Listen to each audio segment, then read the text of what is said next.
Broadcasting live on the Fanatic app and YouTube channel. Here are your hosts, John Kincade and Andrew Salciunas. 97.5 The Fanatic, Philadelphia. Oh, we finally got out of that streak of freezing cold days, Johnny. We did. I saw it yesterday, the tweet from Adam Joseph. For the first time since January 23rd, we reached temperatures above 32 degrees in the Philadelphia area. So congratulations, everybody. We made it. Does that mean we're going to get out of the sort of funk we've had of sort of bad news? Probably not. Well, I wish that would stop because it sort of is almost parallel to it. We went from the end of Eagles season into the deep freeze and then sort of a wave of negativity. So I'm thinking that maybe we're coming out of it. Yeah, I mean, I'm that'd going to be look nice. at it is that the hiring of Sean Mannion, maybe this is a good thing, and we'll see where it goes from here. Yeah, so look, Sixers had a nice win last night. We'll talk more about that coming up a little bit. Look, if the Flyers win today, then we'll talk about it. I did not see much. We learned how to pronounce Grizzard yesterday, which is great. Yes, we did. Grizzard is not the pronunciation. Grizzard the lizard, man. That's a shame. Just because he comes from Lizard Lick does not mean. By the way, people think Lizard Lick, and they're expecting it to be some like backwoods thing. Wake County is very sort of uppity. Where he comes from. So that's good Lizard Lick knowledge. Lizard Lick, so it's great. Look, that's how we start the show, people. I'm excited because I think I can see a thawing of the negative news. Well, that would be nice, considering we're finally getting some thawing of all the just ice that's out there at this point. All right, so you mentioned Sean Mannion. That's where we're going to start. A little Philadelphia Eagles talk on February 3rd. And projections, because unfortunately we can't talk about another game because the Eagles season ended quite some time ago now, and it is Super Bowl week. Seahawks Patriots in Super Bowl 60.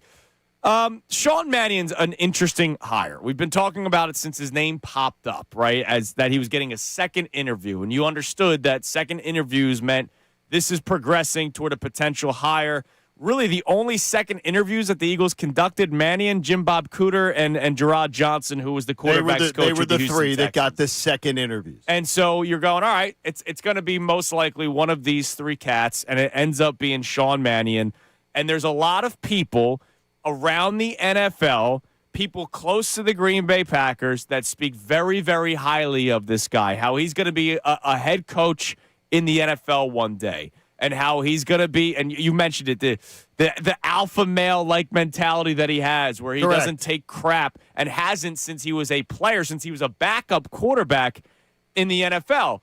Now, what's really interesting, and it's going to be really interesting once the season starts and progresses throughout the course of the season, is what this offense will look like. It's not just about what is he going to do on second down and what is he going to do on third down. I believe that was the biggest downfall for Kevin Patullo, right? Not knowing how to call a play on second down, and if they lose a couple of yards, he pees himself and has no idea what to do on third down, so let's just hand the ball off to Saquon Barkley and punt. Let's do a lot of give up downs you're talking about. A lot of give up downs, which is why they were one of the worst 3-and-out teams in the NFL last year, right? Because Kevin Patullo could not think on his feet. It's why the second half offenses were so bad, because he could not adjust to the adjustments made by defense. But it's not just about calling plays. It's about designing an offense. And Nick Sirianni, as we know, wants to have a very careful approach. The joke of prevent offense was formed in the NFL this year. Nick Sirianni runs a prevent offense, and it kind of makes sense because all they wanted to do was win the turnover battle.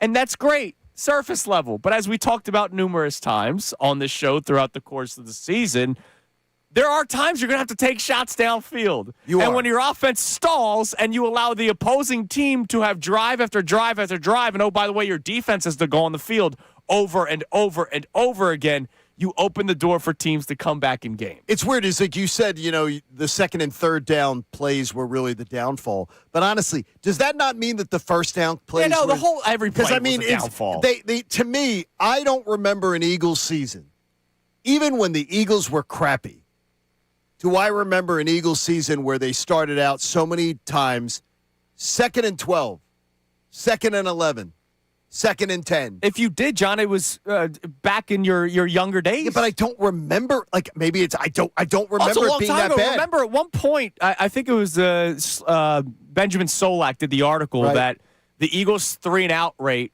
was the worst since the 1980-something Broncos. So, you probably don't remember it, John. And it's crazy to me that was with the talent that they've got, that was ever allowed to happen. And now it's a matter of how do you fix it? And Sean Mannion, one of those guys, and Grizzard is one of those guys. Now, these guys are going to be championed to change it. But how much can it change? So that's a great question. How much can it change? So yesterday we had Greg Allman on, who is not the musician. No, not the Allman Brothers, and not Almond, which I believe I heard Bill Colarulo once say that it was the Almond Brothers. Really? The Allman Brothers. Well, he's not saying. Well, he's not Southern. That's a good point, Connor. Good job. Bill in the South would sort of be like my cousin Vinny. Yeah, coming to the South. I could see if that. I took Bill back to Forsyth County where I lived, he'd sort of stand out. He'd drop a 2 Utes at some point. He'd stand out, yeah. So Greg Allman covers the NFL for Fox, but has also been a Buccaneers reporter since 2013. So he's been there for over a decade, knows the Buccaneers inside and out. And so who is Josh Grizzard, not Grizzard the Lizard? Who is Josh Grizzard? Well, we were able to correct that for everybody in the market, exactly. Which is great. Allman told us this is what you can expect from Grizzard. A lot of pre-snap motion, kind of has that McDaniel influence there. So a lot of pre-snap motion definitely takes more shots downfield than Cohen did. I mean, Cohen had an amazing offense here, but really didn't go downfield that much. And honestly, Grizzard wasn't afraid to do that. Utilized a lot of kind of intermediate game pretty well. Not as much a screener as I thought he would be. And had really a mixed bag. It seemed like every week, their first 4 weeks of the season, they played the Eagles well and lost. They won at the Texans. A couple last-minute wins where they engineered some really wild finishes there. Emeka Egbuka was kind of their first-round pick. I think it's 6 touchdowns in the first 5 games, something like that. So not afraid to utilize depth at receiver. I mean, you think about the Eagles and how little they've gotten beyond the big 2 there. I do think he'll be somebody that can help cultivate in depth using 4th and 5th receivers and getting them more involved. You guys ready for an uncomfortable conversation today? Yeah, I love the uncomfortable ones. So that's Greg Allman on what Grizzard brings, and somebody's probably thinking, well, what does it matter? He's the pass game coordinator. He's not the OC. Well, Sean Mannion is the offensive coordinator. So you just heard Greg Allman talk about how Grizzard is from the McDaniel tree. Sean Mannion played for Sean McVay and coached under LaFleur. So 3 of the quote unquote brightest offensive minds in football, correct, are influential to the 2 guys that will be running your offense. Nick Sirianni's there. It's going to be Sean Mannion's offense, and Grizzard is going to help. These are 2 guys, young minds, that have been learning and studying under some of the brighter offensive minds in football. Okay, you seem very confident that the marching orders are there, that these guys are going to have the free reign to do it. Are you really the belief that they're going to have the... I don't see how they can do it again where Nick Sirianni has, his stamp of approval. I'm sure he'll have a stamp of approval. I swear to you, I am absolutely hoping to go back, as if Betty's speaking, from your mouth to God's ears. Yeah. I'm hoping that's the case because I can't deal with it either. Everything that we just talked about... I do not want this man touching any of it.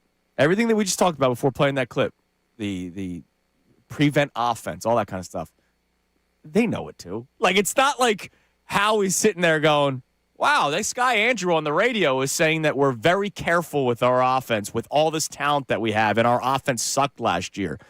Maybe I should think about this. They realize it. They know it. And they also know that times change in football and teams adjust. What did teams do all last year? They loaded the box. They weren't going to let Saquon Barkley beat you. And then the passing offense was predictable. The word that was used all season long, by the way, by people. And it was so slow to getting the plays in on time that Jalen Hurts didn't have time to read the defense enough. That may sound like an excuse for Jalen Hurts, but players themselves talked about it. So with all that being said, my question, because it's going to get uncomfortable, people, at 610-632-0975. All that stuff that you heard is not just anti-Nick Sirianni. It also doesn't technically tailor to what Jalen Hurts likes or does, which is what football people tell us. This isn't me just getting something out of thin air. There are people that cover the NFL that tell you that Jalen Hurts likes to do specific things. Jalen Hurts himself has said the offense is going to look the way that Jalen Hurts wants the offense to look. There are people that cover football that do analysis that tell you Jalen Hurts struggles with a lot of pre-snap motion, that there are things in Jalen's game that doesn't work. So my question for you today, and man, this is going to be fun for the people that believe Jalen Hurts is God's gift to football. Do you want the offense to be tailored to Jalen Hurts, or do you want the offense to be, quote-unquote, more modern? Because the modern offense does not necessarily fit with what Jalen Hurts does. Well, what I'm going to tell you is this. He showed up at Oklahoma, and I can tell you this. The offense that he ran at Alabama compared to what he's run the last few years here with the Philadelphia Eagles, that Alabama offense was space age. Sure. Compared to what he ran here. But the offense that then he stepped in with Lincoln Riley at Oklahoma on a short leash, learning on a very short leash. He stepped in and then was a Heisman guy and got them to the college football playoff, one of the 4 teams in the college football playoff. So to me, it's that idea of, I know that Jalen can do it. I don't know that Nick can stay out of it. And that's what I'm concerned about. I hope that in the hiring process, that despite the AI-generated press release or written press release that Nick Sirianni was told, hey, here's the press release that's going out. Does it sound like you? Because it doesn't. I ran this process. I did this. I'm hoping that we see Jeffrey Lurie and Howie Roseman said, you're going to have this job, Sean Mannion, and you're going to come in here and you're going to drive this bus, and it's going to be your thing. It's going to be what you want to do. I expected at this point. The offense was embarrassingly bad this year, right? In terms of production and in terms of how much money is allocated toward that offense, right? Whichever way you want to look at it, AAV or cap or whatever. It's the most expensive offense in the NFL. Exactly. And the Eagles were one of the least productive offenses Bottom 3 in the NFL. In most categories. Like, it was terrible. So if I'm ownership, if I'm Howie Roseman, you have that information in front of you. You watched every single game. Howie and Jeffrey Lurie might be in their boxes during the games, but they're not like sipping their cocktails and talking to potential advertisers. They're watching the freaking games, and every time they panned to them, every Fox broadcast, CBS broadcast, NBC, they looked freaking miserable. You know who else looked freaking miserable? Everybody that watched the games that was an Eagles fan this year, except for when they won at the end, and players looked miserable on the sideline. It has to change, but there's a lot of thought that Jalen Hurts can't do certain things. So I think they have to not tailor toward Jalen, which is usually something I'm totally against. I'm usually a make the best out of the players that you have on the field. But it didn't work last year. So wait a minute. So what? Okay, just so I'm going to put him in uncomfortable situations. So are you of the belief that Sean Mannion should come in and tip the apple cart and make Jalen Hurts feel very uncomfortable and do things he doesn't want to do? Or are you saying what we asked Jalen Hurts to do last year was like middle school? Let's just raise it to a collegiate level. This guy has been a great quarterback at the collegiate level. This guy's been a great quarterback in the Super Bowl. Let's open things up. Let's let him cook a little bit. Look, obviously, I don't want him to throw him left-handed. No, I got you. But when I hear names like Sean McVay, who Sean Mannion played for, Matt LaFleur, who Sean Mannion coached under, McDaniels, who Josh Grizzard studied under, I don't want to see an offense that looks like Nick Sirianni and the 1973 yards in a cloud of dust. If I have 2 offensive minds that studied under 3 of the brighter minds in football, I'd better sure as hell see some of those ideas implemented, regardless of whether or not Jalen Hurts likes it, whether or not Nick Sirianni likes it, whether or not the offensive line coach likes it. I'd better see the offenses that those 3 guys run in their respective teams. I need to see some of that influence with the Eagles. Okay, well, if we see that, I can tell you right now, you're going to see a lot of passes over the middle. Okay, bring it. I've seen Jalen do it successfully. You're going to see, here's one thing that's going to make you smile. And just looking at the Grizzard passing game and looking at what Sean Mannion and the Packers are going to want to do, you're going to see a lot of slant patterns. But it makes me wonder about A.J. Brown. Do you have the guys that are going to be able to talent? Because what if you don't have A.J. Brown, if you don't have Dallas Goedert, do you run the offense? It would have been perfect to have these two guys here this past year. These would have been great guys to have here this past year. Because every day I probably watch like 20, 25 minutes of stuff on both of these guys, and I'm absolutely fascinated. But I'm telling you this, Andrew, and for this fan base, guys, if he's really given the keys and Mannion and Grizzard do their thing, this offense is going to look completely different. Like something that we haven't seen in the Sirianni administration. And I just wonder if Nick isn't going to be on the sidelines like as if he's got seborrhea psoriasis, like scratching his arms because he's going to be going nuts because it's going to totally make him uncomfortable. Good.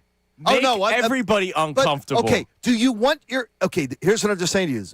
Do you want a squirrely man, and Nick Sirianni is a squirrely guy, a guy who has come unglued at various times during his head coaching career. Do we really want him? Believe me, I want that offense. Mm-hmm. But do we really want our head coach, who is a squirrely guy, being a guy who it makes him sort of come unglued and makes him be more erratic? Because Nick has shown he can be very erratic. Here's what happens. Oh, hey, Mr. Lurie, what's up? You like this job? Yes. All right, do what we tell you to do. Like, it's that simple to me. I'm sorry. Nick Sirianni, it may seem like a lame duck. I don't care at this point. Okay, his offense philosophies suck. Okay, you're a younger man. You haven't worked as much around a lot of people. But in your career, I know you've worked around a lot of diverse people. I've worked with everybody that's ever walked the hallways of 97.5. No, I'm not just talking about here. I'm just talking about in life. Maybe it was at the pool company. Maybe it was whatever. Chick-fil-A. Have you ever seen somebody in a business setting where the bosses have said, this is what we need you to do it. And they're just absolutely incapable of doing it. Oh, yeah, that's why I would go to the back room and look at my phone for 20 minutes. I worry that he is incapable of doing it. All right. Well, it's going to be an interesting storyline. Well, that's what I worry along. about. Now, the thing is, that may be music to people's ears because it may mean that some people are like, good.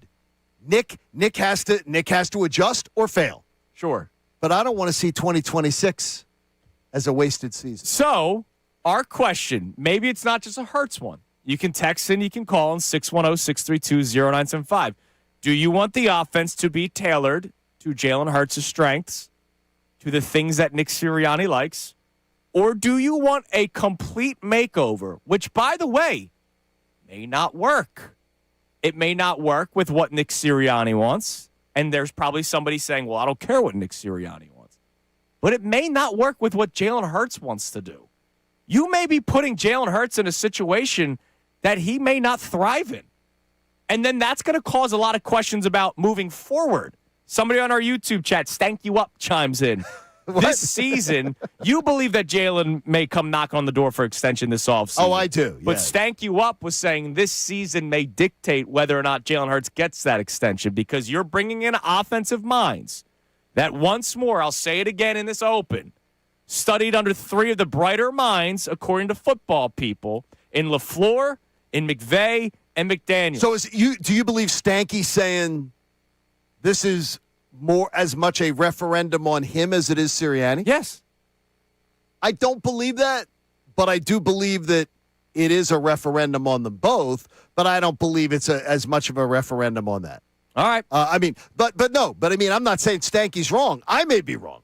I could have a misread on it, but I believe they are very much in tune with Jalen. I think they want Jalen to be successful. They want to. I think they're very much in tune with Jalen. Like they really believe they're in lockstep with him. But we'll see. All right, you can text, you can call 610-632-0975. We mentioned the Sixers about 15 minutes ago. Sixers beat the Clippers yesterday out west, LA trip. They beat the Clippers 128-113. Shout out to Dominic freaking Barlow, Johnny. Barlow, who is going to start in replacement of Paul George, who, of course, is serving his 25-game suspension. We're 2 games in now. Dominic Barlow, in 35 minutes yesterday, scores 26 points, 10 of 16 from the field, 1 of 1 from 3.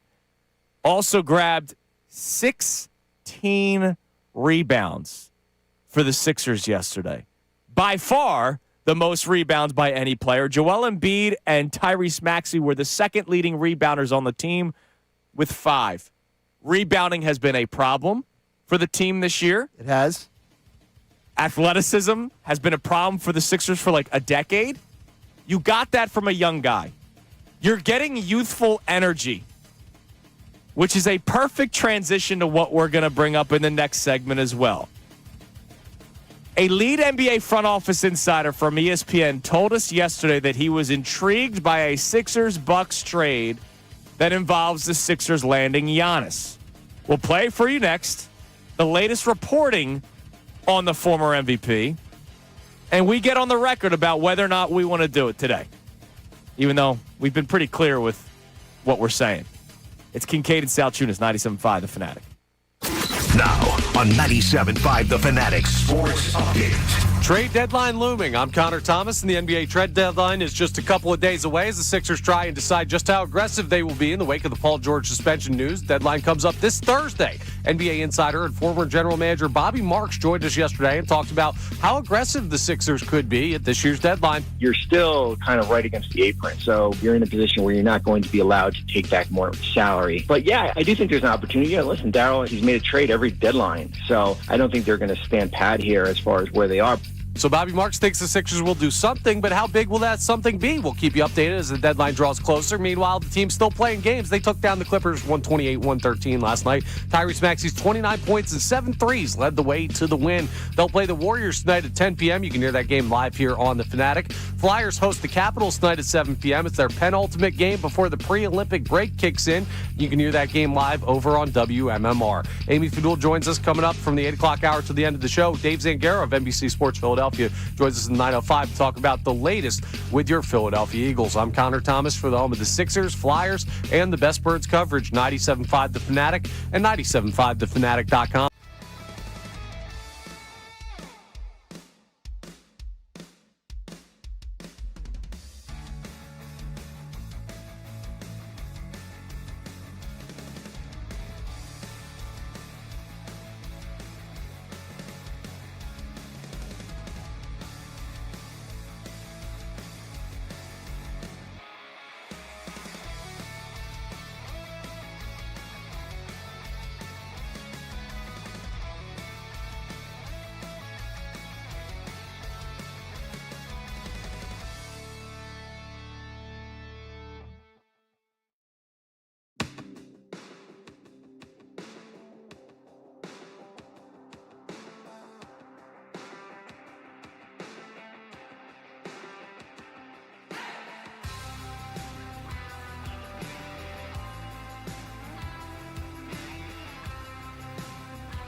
97.5 The Fanatic and the Fanatic app. This hour of Kincade Salciunas is presented by Bradford White Water Heaters. Bradford White, they're here for the pro. It is 6:30 on this Tuesday morning. Tuesdays with Amy. Amy will join us for the entire 8 and 9 o'clock hours today. Looking forward to that. Don't forget Fridays with Fadul as well. If you've missed it, a couple of weeks ago, we expanded the role of Amy Fadul here on Kincade and Salciunas every Tuesday and Friday from 8 to 10. Which, she did not have a it. voice in it. We just did it. forced. Scott said to her, "You're doing this," and she fought it. It's what we hope Jeffrey Lurie and Howie Roseman do to Nick Sirianni. Like, hey, we brought in these young minds. We're going to run this offense. Deal with it. Same with Jalen Hurts. Do you want the Eagles' offense to be tailored to what Jalen Hurts can do, to what Nick Sirianni likes, or do you want them to go with the approach that is more modern and, oh, by the way, the approach that they learned under some of the brighter minds, Mike McDaniel, Sean McVay, Matt LaFleur? To me, I think it's an easy question, but I also understand that there are football people that will tell you Jalen Hurts may not be that great in some of those aspects. You bring up throwing over the middle of the field. That was the other quarterback that we both love. Throwing over the middle field is not something that Jalen Hurts technically likes to do. We've seen him do it, and we've seen him do it successfully. Pre-snap motion, something that both Sirianni and Jalen Hurts, according to people that know a lot more than we do. Well, we know Nick Sirianni doesn't like it. He's straight up said, I don't motion, just a motion. But there's a lot of talk that Jalen Hurts does not like having pre-snap motion. So do you want the offense to be tailored to their strengths and their wants, or do you want them to make it uncomfortable, try to kind of relearn everything, and start with the way that people believe offenses should go in the NFL nowadays? 610-632-0975. I can't wait to me, this seems like it would be completely lopsided, that everybody's going to be on one side of the fence with this. But our audience never fails to shock me because, and sometimes in a really, really good way, because there'll be something that gets brought up and I'll go, okay, I didn't think of it that way. I'll bring one up. Think of it that way. I'll bring one up. All right. The offense worked 2 years ago. Nick Sirianni, I get it. It didn't. Well, it did. No, they won a Super Bowl. Yeah. It did not. Pretty good. But no, the offense did not work. The offensive line worked. Saquon Barkley worked. I don't believe the offense worked. I think their passing attack sucked. I believe it was 28th. Yeah, well, because they didn't need it. No. The thing is, he threw the ball 15 times in a game. No, as far as the thing is, you always, to me, now here's where we'll disagree. I believe you always need it. I believe that they were incapable of really just coming up with enough because of Nick. I think Nick had a lot of say. Oh, yeah, he didn't want to turn the ball over. And I think it was like, oh, my gosh, we're winning games. Let's just not do anything to risk it. Thankfully, in the Super Bowl, they passed it. Thankfully, in the NFC title game, they passed it. Because I have trust in Jalen Hurts. I guess I have a different impression of Jalen Hurts than many. Sure. Because I watched Jalen Hurts' college career up close and personal a lot. And so I guess I have a different impression of him as a quarterback than the pro quarterback that we've seen. I think he can do a lot more. I really do. I think he can do a lot more. Well, and hopefully we find that out this year. By the way, how many times in 2024, after the bye week, so starting with Cleveland through the Pittsburgh game, remember he doesn't play in that second Washington game. So 10 games. How many times did Jalen Hurts attempt at least 25 pass attempts? 25. Okay, since when? The Cleveland game? The Cleveland game until the Steelers, through the Steelers game. What, twice? Once. 3 times. Wow, okay. Cleveland, 25 on the nose. Washington, the Thursday night game, 28 times. And then the Pittsburgh game, so is that what y'all wanted to see? He threw the ball 32 times.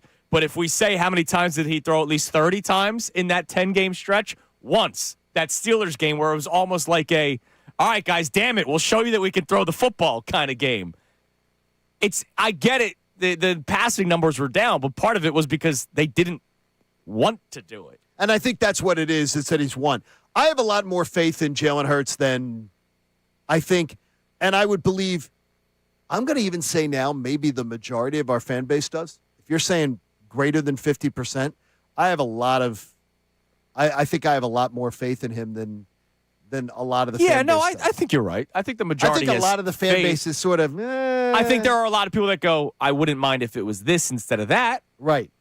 But do you have faith in Jalen Hurts winning? Well, yeah. Look at his record. I have faith in Jalen Hurts as a winner, and I have faith that if Jalen Hurts was with, let's just say if he was with, I don't know, Sean McVay, if he was with one of these other. You think it would continue? Oh, I think it would be. Well, we'll find that out I this think year. I think our impressions of him as a quarterback would be far different. Well, we'll find that out this year because the guys that they brought in to run this offense have studied under some of the brighter minds in football. 610-632-0975. Do you want the offense to be tailored to what Hurts and Sirianni have done well over the years, or do you want it to be a more modern, brand-new makeover for the Eagles? Now, Sixers, it's time to get on the record today because the trade deadline is 2 days from now. 3 p.m.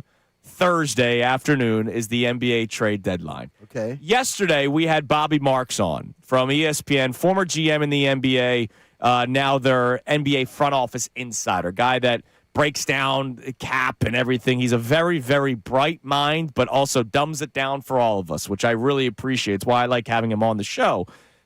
Here was Bobby Marks yesterday. We didn't have him on to talk Giannis. We had him on to talk about, hey, Paul George, this is what happened. How does this help or hurt the Sixers? But we figured, hey, you're here.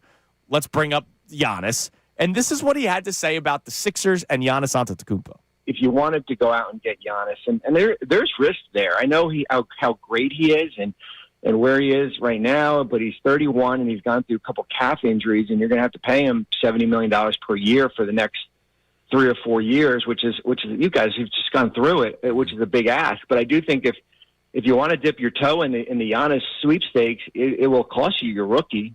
I mean, there's no doubt about it. I mean, that's what it will cost you. Now, the other part is, like, what else on that roster? Would Milwaukee take Paul George back in the $10 million he's owed in the next two years? Part of you says, yeah, maybe, because he's suspended right now, which players can be traded if you're on the suspended list, and we won't see him until sometime in late March, and we're trying to get a lottery pick and everything like that. So I know they've shifted a lot towards, being younger and everything, but if you did want to kind of, as I said, try to, debate it and throw it around in the room, that's probably what it would cost you, and along with probably some draft picks. Bobby did a great job in that interview. Oh, he was awesome. He also told us about the article on ESPN.com that we referenced, that there were 6 makeup trades, mock trades, and the one that he liked the most for both parties was the Sixers one. Sixers get a former MVP in Giannis Antetokounmpo, and the Bucks get a young player in VJ Edgecombe that they can start to build around, and all those future draft picks, including the 2028 draft pick from the Clippers, which could end up being gold. And you do not touch that pick. You cannot touch it. It's why, John, on the record, I'm not doing a trade for Giannis. And I love it. I love you're doing that. And I loved yesterday, and Middays with Mark's highly entertaining. Oh my God, was it the debate was heated? I loved it. And I loved Ray Dunn. Baby. I'm so proud of Ray Dunn. And I sent him a little love note on Twitter this morning, just the fact that he stood his ground like that, because the quick fixes are over. We've seen the Sixers do the quick fix thing, the let's try to get this thing corrected fast. Let's go for the shiny toy on the shelf. This team it's not to go with the Giannis. Oh, well, we could get Giannis and we can win a title this year. No, you're not. You're not winning a title. How about I say this? You're not winning a title. If Giannis joined the Sixers Thursday at 3 p.m., their chances of winning a championship go up. There's no question. You are no lies detected in what you just said. If Giannis were traded for, I would get excited. We should. I may not love the idea of it right now. I would get excited. Like, look at this. Like, Giannis. Well, we're going to be able to watch. Wearing a Sixers jersey. You'll be able to watch Giannis for a year because you'd probably be trading him at next year's trade deadline. No, you would not make that trade without the understanding that you would sign him to an extension. You're not getting that. You see, that's the key that came yesterday watching NBA Live, the NBA show on ESPN. Doesn't look like you're getting that. Giannis isn't like saying, yes, trade for me, I'm signing a deal. So you're not getting that. You're getting Giannis for this year, and he's going to be a free agent next year. Now, you may be able to get him here and talk him into signing an extension which is what the next Pacers year. did with Pascal Right, which you Siakam, could, which is what the Knicks did with OG Anunoby But a you few are years not ago. getting him to say, we're trading for Giannis. Yeah, it's not a sign and trade. No. We're trading for Giannis, and then the next day, Daryl Morey's announcing a 3-year extension for Giannis. It doesn't appear that he's sort of open to that. He wants to play both sides of the fence here. I know. I would just imagine that you would do that with – it's kind of like the Christian Parker thing. You let him go to Dallas with the understanding that Vic Fangio's come back. Nothing's official. Right, but Nothing's in writing. Right. It's just with the understanding. I would imagine you would make that trade, giving up key assets that could save a franchise with the understanding that Giannis would sign an extension. Unless it's the Kawhi Leonard to Toronto move, which that was a signing, not a trade, but still. Like, yeah, but that was also an organization that didn't care. That was an organization that said, look, we need to try to win this. We came too close. Remember, they were the 1 seed many times with Dwayne Casey, and they were basically like, all right, we got to get over the hump. We're going to fire Dwayne Casey. We're going to go after this guy knowing that he's probably going to leave because he made it clear. Kawhi made it abundantly clear that he wanted to go to L.A. Like, that was like the worst kept secret in the world. That it was not going to be some long-term marriage here. Right. Giannis, you would hope that there would be that idea. So do you want the Sixers? We'll go based off of what the trade was. Don't do this whole, well, no, I'll do it for this. No. We'll go off of the ESPN trade that was mentioned yesterday. Which Bobby Marks said was the best, he thought was the best one. For both parties, not just for one side. Paul George, VJ, the 2028 Clippers pick, and the 2030 Sixers pick. Would you make that trade for Giannis Antetokounmpo? I am in love with the youthful energy. I am in love with the idea of continuing to grow with the youth, especially with these draft picks down the road. I'm not doing it, which is a big step. That's a change. In my life. It's a big step. You've grown up right before my eyes. Because I want to grow up with these Sixers, Johnny. I love it because you're buying into some of Daryl Morey's vision. I love it. So get on the record today. Do you want Giannis? Do you want to make that trade for Giannis? 610-632-0975. We'll check our text line and calls on both the Eagles and Sixers topic coming up next. Also, it's just another year in the NBA for a top 75 player all time. It's Kincade and Salciunas, 97.5 The Fanatic. The Fanatic's Andrew Dick.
Salciunas coming your way now. It is 6:47 on this Tuesday morning here on Kincade Salciunas 97.5 The Fanatic. By the way, my stomach is grumbling. Oh my gosh! Like Connor, it's drowning out the commercial. Yeah. Like, I sound like a RAV4, the RAV fourth inning. It's how people sound after the RAV fourth inning, which is vomiting. See, my Toyota is very quiet. You can hardly hear it. So I mean, but yours is like one that has not been maintained. How about this? In my 2002 Toyota Tundra, which was my first car, the muffler had a hole in it. So when I would drive down the road, it would go. That's basically how my stomach sounds right now. Sounds good. Good news is we got food coming later today. Oh, okay. This is a true story. We got the Piccalilli Inn coming in later today. We talked about this last Thursday in studio. There was a commercial for the Pick. Oh, that's what it was. Yeah. Okay. And you were like, man, I've heard good things about it. No, I said to you I said the wings are some of the best I've ever had. Well, that's right, because they've been brought here, but yes. I've gone to the establishment. I have never gone to the Pick. And I said to you, have you been to the Pick? Yes. Because I've had the wings, and I said, I think the wings are as good as I've ever had. Yeah. And I mean, ever had anywhere I've ever been, the Pick wings. It's a great spot. It's fun. The food's tremendous, as you mentioned. So we're gonna have some food dropped off. This is good for us, but like, what about people listening? Well, we got a $50 gift card. How about it? Oh, To the Piccalilli Inn. $50 gift card that we will give away at some point during the show today. So make sure you're listening all day because $50 at the Pick will make you a very happy person. That's all I'll say. So $50 at the Piccalilli Inn. The Piccalilli Inn will be dropping off their award-winning buffalo wings, tails, and ears today for the big game. Skip the lame chains and take the trip to the Pick, South Jersey's King of the Wing. Order by Friday and get 75 wings for $60. Order online at Piccalilli.com. That's a great deal. Yeah, it's a great deal because if you go to places now, it's like $2 a wing nowadays. It's ridiculous. that's 75 wings for $10 if you win our gift card. Yeah. Oh, see, Okay, Connor? way to do math. Connor, you say math isn't your thing. Math is your thing. I can handle subtraction. That was really, impressive. really good. Sometimes addition. So we'll be giving away the $50 gift card to the Piccalilli Inn at some point this show. You know who might like it? Fat Suit James Harden. Because James Harden is dusting her off. Oh, James Harden went back to the closet, opened up. It was like the Batman suit, right? No, not the Fat Man suit? The Fat Man suit. Yeah. He opened the doors. He slid the suit jackets to the side and his like weird Cookie Monster outfit to the side and saw it hanging there, the fat suit. Well, wait a minute. Does he have a special closet for him and, his matching suits and bags and everything like that? Because he's a very complex dresser. He's got a lot of little costumes. And he pushed it all to the side. Little costumes. And there was the fat suit. And James Harden, per Shams Charania last night, requesting a trade. He and the brass of the Clippers are going to work out a deal potentially before this trade deadline. It's why James Harden did not play last night during the game in which the Sixers beat the Clippers 128-113. The Clippers are heading toward dysfunction. Between James Harden, obviously, being traded, Kawhi Leonard, there is a lot of talk. Could he potentially be suspended at some point because of the tree company that ownership that Ballmer had where Kawhi got this off-the-record money to the side. That's a great deal. It's a great so there could be a suspension down the road. Great side hustle if you can find it. Bottom line is, regardless of suspensions or trades, Kawhi Leonard, James Harden are not on the books after the 27-28 season, after the 26-27 season, and that's why we keep on talking about that 2028 draft pick being absolute gold, which is why I don't want to trade it. No. It's why I don't want to trade VJ Edgecombe, because at some point, Tyrese Maxey will most likely get another contract at that point. I think Tyrese Maxey, as we know, is the franchise, literally what they're calling him, the franchise player. VJ Edgecombe will have a couple years in the league. You're going to have other draft picks where you're going to select players. You have guys like Dominic Barlow, who Bobby Marks, who we had on yesterday, tweeted out yesterday, Sixers better work out a deal with this guy now. He likes him. Make it work. Likes him a lot. You have young players that are starting to come together. Sure, you still have Joel Embiid. Sure, you still have Paul George whenever he comes back from his suspension. But you also have to think about steps down the road. This is not a go-all-in team. It's not. And that's why I'm saying no to a trade for Giannis Antetokounmpo, and it's why I'm continuing to grow with what you have. That draft pick could be gold. I'm not losing that. There's no way you're touching that draft pick. And hearing the debate yesterday, now, John Marks was really trying to he wants this deal. And Ray Dunn was like, no way am I doing this deal. And then I couldn't tell if Brace could be moved on his opinion. No, Brace wanted him. He wanted Giannis. This whole, this star hunting thing, I would think that Ray would have been the one arguing for the star hunting, and that Johnny Marks and Brace would have been the ones saying, let's be prudent, because it's like John Marks and Sean Brace are the guys who keep putting their hand on the hot oven and not listening to Mom, who's saying, stay away from the hot oven. They're not getting it. It's the same crap over and over again. I am so proud of you and the personal growth of you as a Sixers fan and Ray Dunn. I want to give you a standing ovation. It's fantastic. Well, it's fantastic. But I also understand Johnny Marks, Sean Brace saying you bring in Giannis, you have a better chance of winning this year. That is true. No, well, winning this year. And I said, and it was the question was this, is Ray asked, winning what?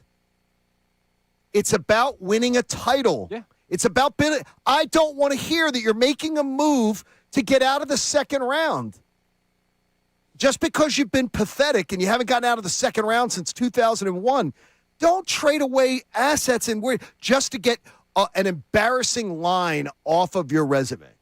Like to me, build something stable. And I don't think Daryl Morey will be baited into it. I really don't. No, plus Daryl Morey gets to extend his leash a little bit if there's a long-term plan. Yeah, plus the plan looks that. But the plan looks good. No, I like the plan. And I know you do. And I know you do. So, hey, the plan looks good. So, Daryl, stay the course. Just keep trusting the process. No, we don't trust that process. Right, that process was a failure. What do we got on the text line there, Connor? You can text the show 610-632-0975. Calls as well. Sixers topic, get on the record. Do you want the Sixers to trade for Giannis Antetokounmpo? And then, of course, the Eagles discussion. Do you want the offense to be tailored to what Jalen and Nick Sirianni have had success with, or do you want a complete makeover? What do we got? Mike from Jersey checks in, says the juice ain't worth the squeeze with Giannis. Yes, you instantly have a better chance to win this year, but risking the relevancy of this team for years to come isn't worth the slightly increased chance that you win it all this year. Now, I will say, if we're talking relevancy, you'll always be relevant with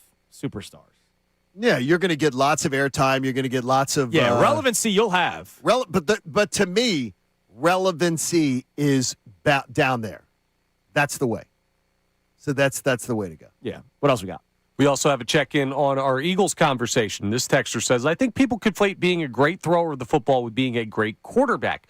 Jalen is a top 15 thrower of the football, but when he runs, he is top 5 elite. I think he could handle changes if the Eagles go that way. And look, they have to change because he cannot be a stationary quarterback. It did not work. He needs to run the football. He cannot. That is correct. That's everybody will tell you that. That's everybody will tell you that. Unless you're the biggest supporter of Jalen Hurts and you think he could stand the pocket and beat Tom Brady. He's not. He needs to run the football. There you go. All right. I'm proud of it though. And funny, this is the most interesting Sixers discussion though to me that honestly has been involved since I've come home. How about that? And I'm liking the Eagles discussion right now because I feel like we've turned the page. How about that? From 2025 to now to 2026. I'm feeling that we're coming out of the thaw. Well, we're coming out of the thaw. Look, we reached 32 degrees yesterday, baby. We All did. Right, coming up next, we'll reset our topics, one of which is about the Eagles offense. What did Nick Foles have to say about Sean Mannion? The two were on the same roster back in 2015. Did you know that? His insight on the mind and a concern that many of us have is Kincade Salciunas, 97.5 The Fanatic. Now on 97.5 The Fanatic Sports Update. 2 days till the deadline. I'm Connor Thomas, and the NBA trade deadline is looming as the Sixers try and decide just how aggressive they're going to be in the wake of the Paul George suspension news. With the deadline coming up this Thursday, NBA insider and former GM Bobby Marks joined us yesterday. They talked about a potentially aggressive move. Could the Sixers go get Giannis? If you want to dip your toe in the Giannis sweepstakes, it will cost you your rookie. No doubt about it. Now, the other part is like, would Milwaukee take Paul George back? Part of you says, yeah, maybe, because he's suspended right now, which players can be traded if you're on the suspended list. It's an intriguing opportunity. We'll see what the Sixers do and how excited they get about that opportunity as the deadline draws closer. Meanwhile, the team's still playing games. They took down the Clippers 128-113 last night. Tyrese Maxey, 29.7 threes, leading the way to the win. They'll play the Warriors tonight at 10 p.m. You can hear that game live here on the Fanatic. Flyers host the Capitals tonight at 7 p.m. It's their penultimate game before the pre-Olympic break in the schedule. You can hear that game live over on WMMR. Amy Fadul will join us coming up from the 8 o'clock hour till the end of the show. Dave Zangaro of NBC Sports Philadelphia joins us at 9:05 to talk some birds. This update is brought to you by Audible. If you're stuck in traffic, take care of you with help from the top voices and well-being on Audible. Sign up for a free trial at audible.com/wellbeing. I'm Connor Thomas for the home of the Sixers, Flyers, and the best birds coverage, 97.5 The Fanatic and 97.5thefanatic.com.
.97.5 The Fanatic and the Fanatic app. It is 7 a.m. on this Tuesday morning here on 97.5 The Fanatic. Amy Fadul joins us for the rest of the show when she gets here She's at ready. 8 o'clock.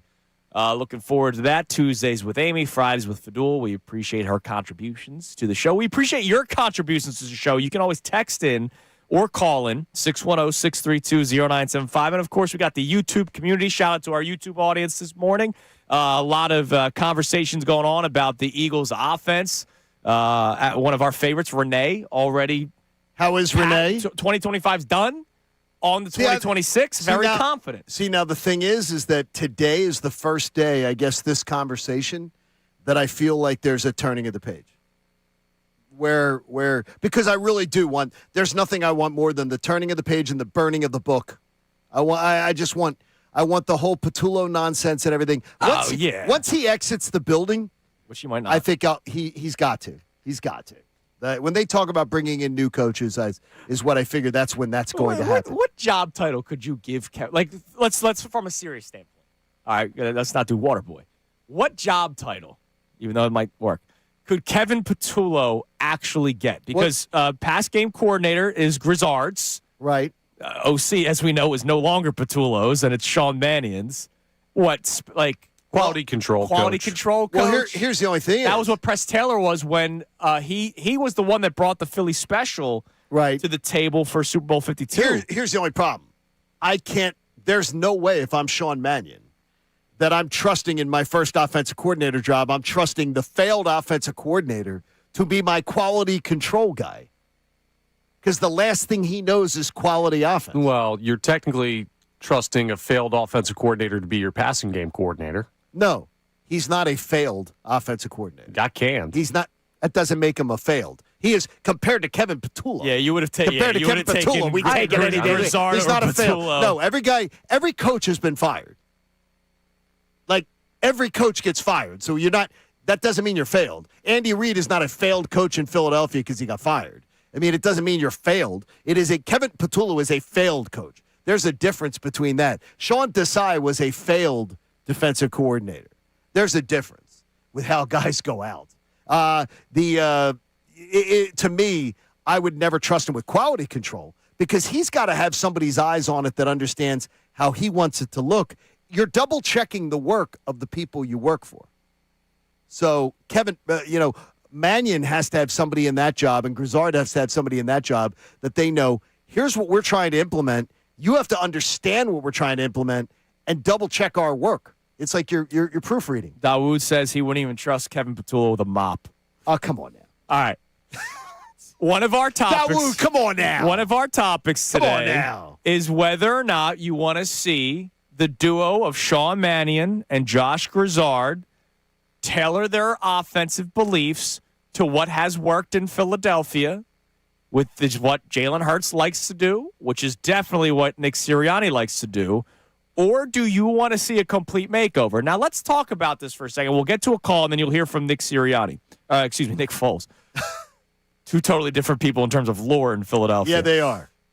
If there is a complete makeover, expect bumpy starts. Don't expect it to be perfect. I would say expect it to be more like 2024, those first 4 weeks where we were like, man, this doesn't look great. Okay, they don't play in the preseason. Again, this is where we are going to completely disagree. Why? Because this year's offense, look where they were. They were at the bottom of the barrel in the NFL. So you're telling me it's going to be worse than last year? Yeah, look what happened when they tried to change it in the Chargers game where Hurts threw 4 interceptions. Tell me whatever you want me to wager. Whatever you want me to wager. That they will be better across the board. First 4 weeks. Whatever you...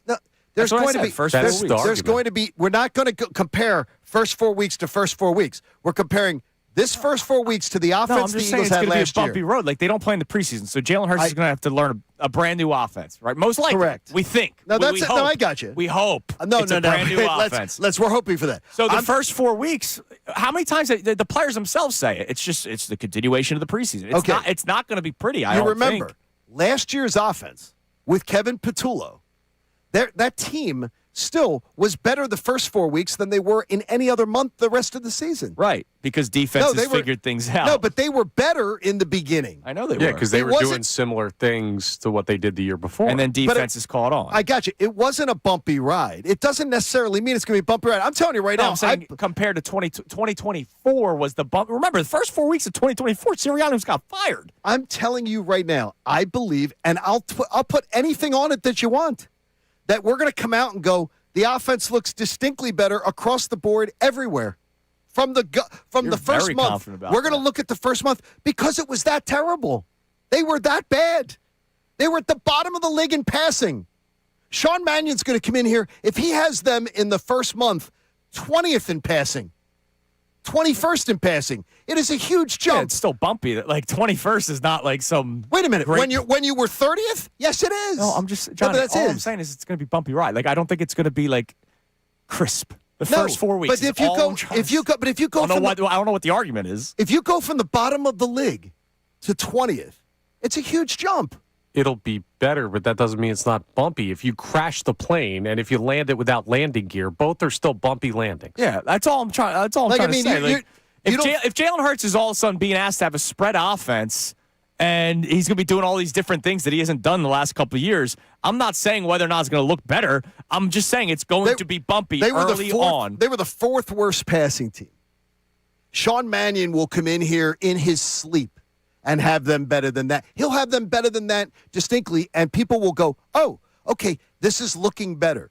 This team will be better than offensively. All right, so what do you not consider bumpy? Like, let's say Jalen Hurts, he had what, 6 picks, you said? And he had 6 picks in 4 in one game. What if he has, through 4 weeks, 3 interceptions? Okay, I'm going to tell you the thing, and you're going to consider it a cop-out. I don't care. All right, but it's bumpy. No, but the thing is, though, the bumpiest of all bumpy, the bumpiest quarterback in interceptions is in the Super Bowl. He's starting the Super Bowl for the team that's favored to win it. I don't care about interceptions because I want to see an offense that takes chances. So you're saying it could be bumpy, but you don't care. That's a totally different conversation. No, because if the offense, I'm not worried about fantasy stats. I'm worried about offensive point production, and if he has 3 touchdowns, 1 interception. Next week he has 2 touchdowns, 1 interception. He has 4 touchdowns, 2 interceptions.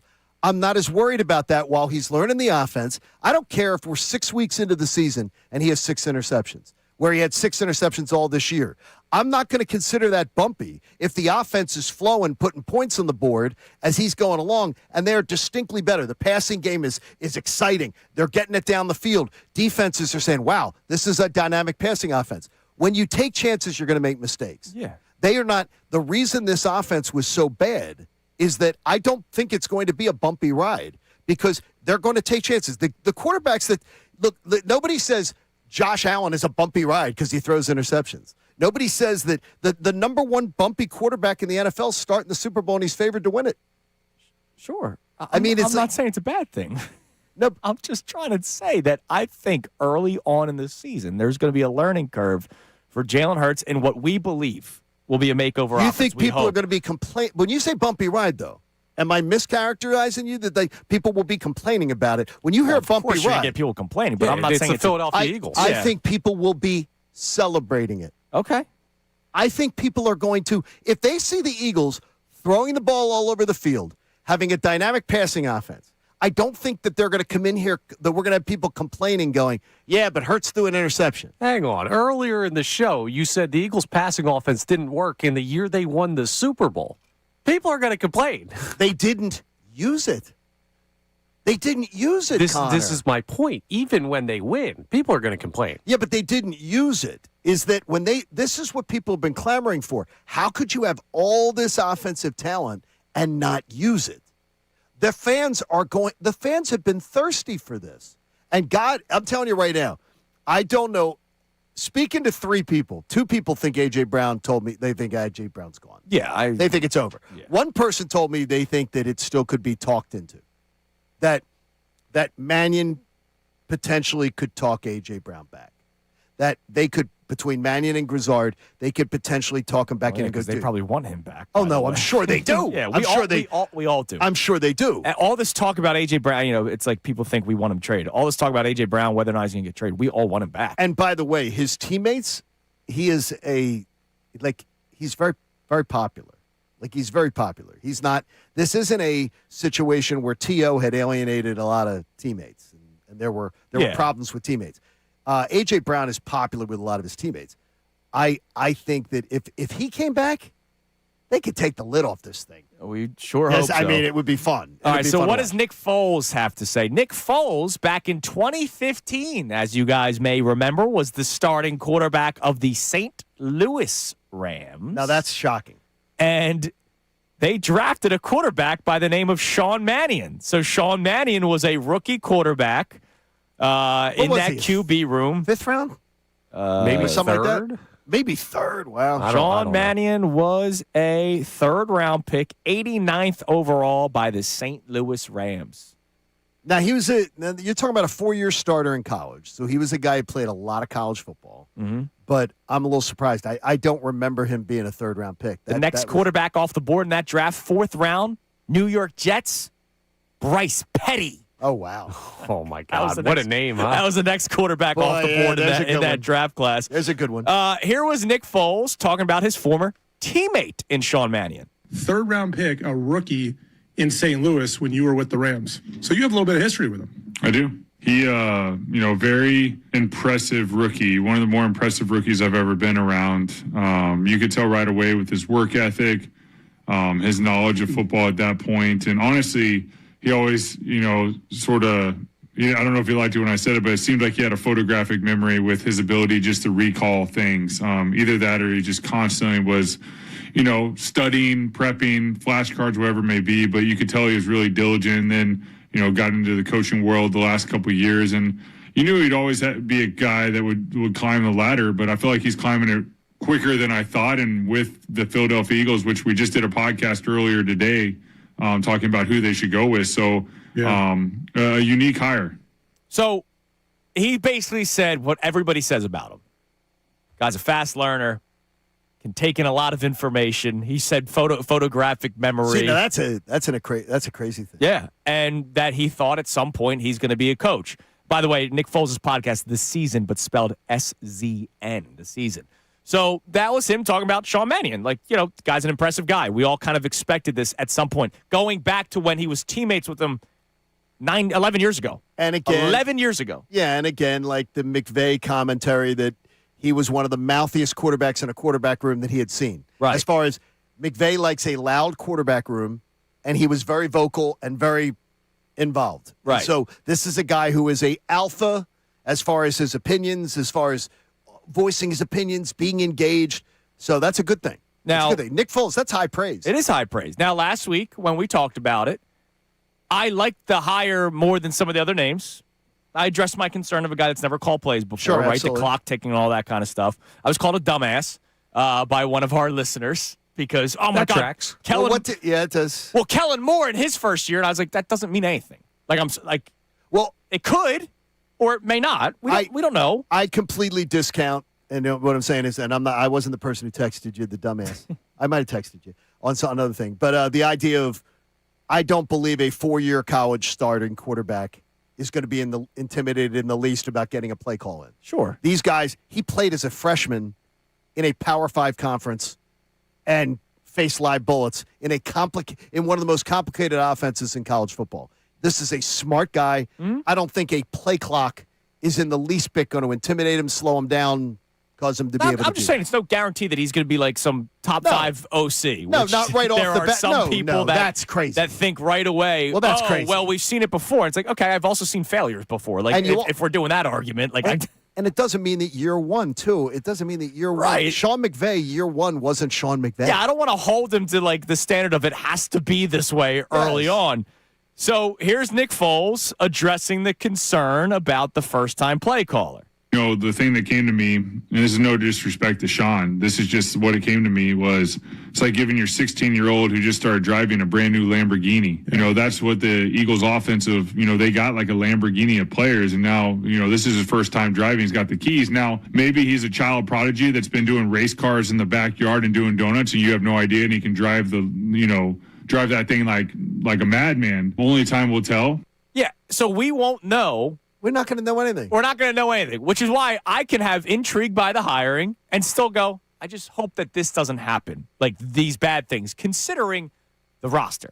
Right. You have a championship window.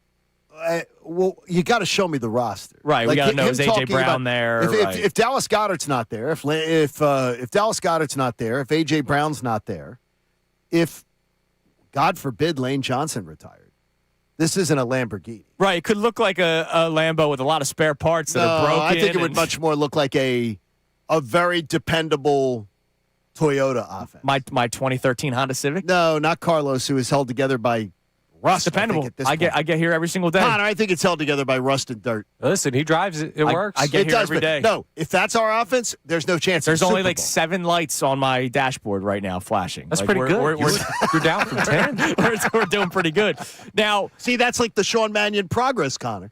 He's down from 10 lights to 7. so Nick Foles then continued on that point, though, because he did want to say, Nick Foles is very complimentary of the Eagles, as he should be, right? He loves the organization. He doesn't have to carry water for the organization. And he doesn't. Like, he's very honest. But he's looking at what the Eagles have done in the past, which may have led to this hire. I do think, I mean, if you look at the Eagles, all right, why did they draft? Let's go back to them. I mean, they have a methodology. Why did they get Jalen Hurts when they had Carson Wentz? Well, Mr. Lurie loved Russell Wilson back in the draft that was my draft. So, hey, this guy reminds me of Russell Wilson. Let's get Jalen Hurts. All right, great. I would even say like Tanner McKee, who's the backup now. Why did they get Tanner McKee, who's the backup? Well, Tanner reminded them of me. I know that for a fact. Okay. We love Kellen Moore. We won a Super Bowl with Kellen Moore.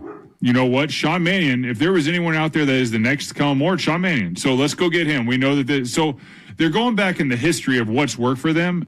You want to know how good Nick Foles is under pressure?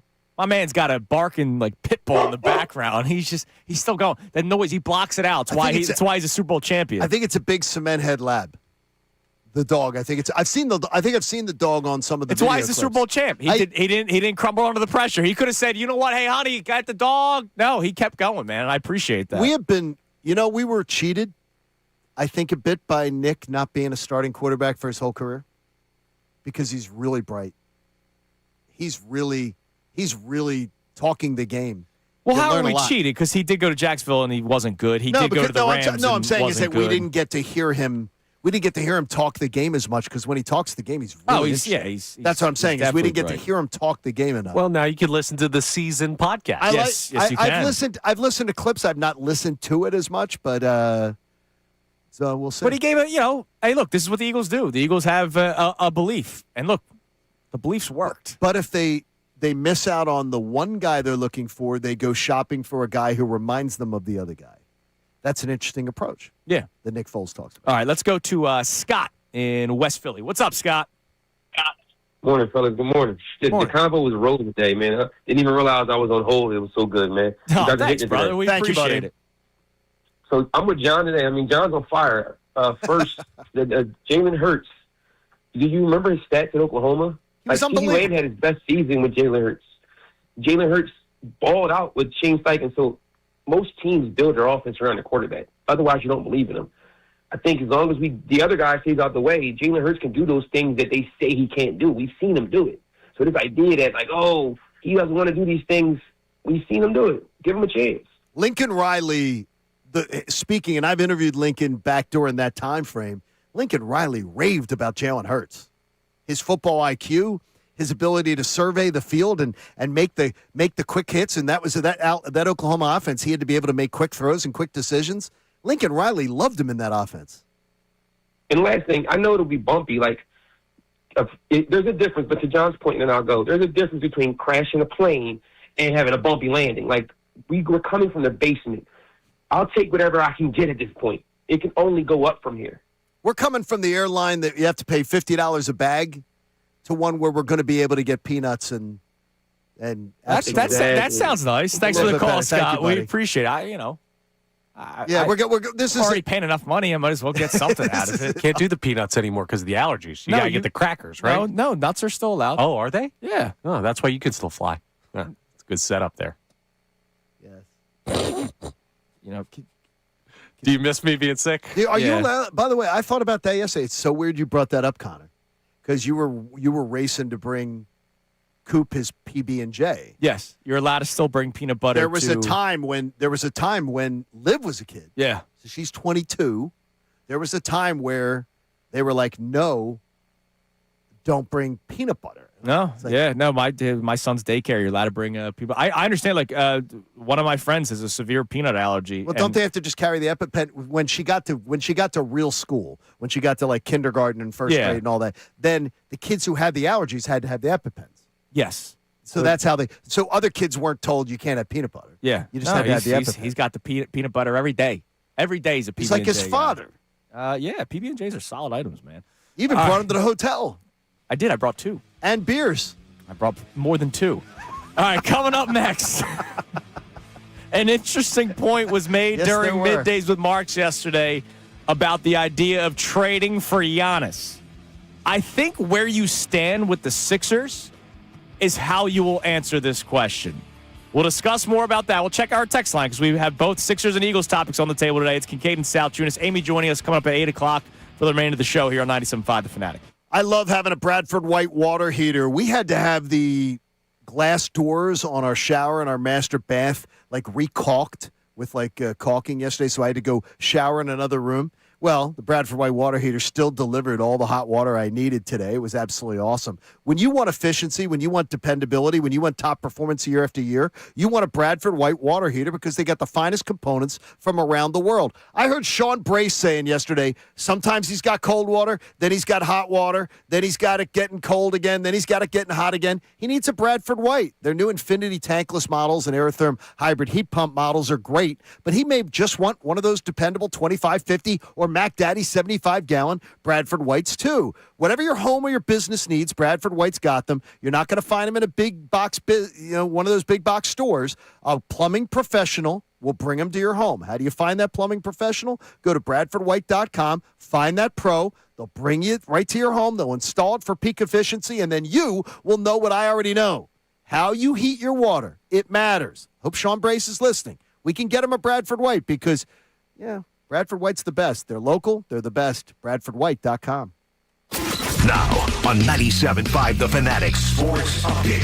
How aggressive will the Sixers be? I'm Connor Thomas, and the NBA trade deadline is looming as the Sixers try and decide just how aggressive they're going to be in the wake of the Paul George suspension news. With the deadline coming up Thursday, NBA insider and former GM Bobby Marks joined us yesterday on Kincade Salciunas, talked about how aggressive the Sixers could look to be. You're still kind of right against the apron, so you're in a position where you're not going to be allowed to take back more salary. But yeah, I do think there's an opportunity. Yeah, listen, Daryl, he's made a trade every deadline. So I don't think they're going to stand pat here as far as where they are.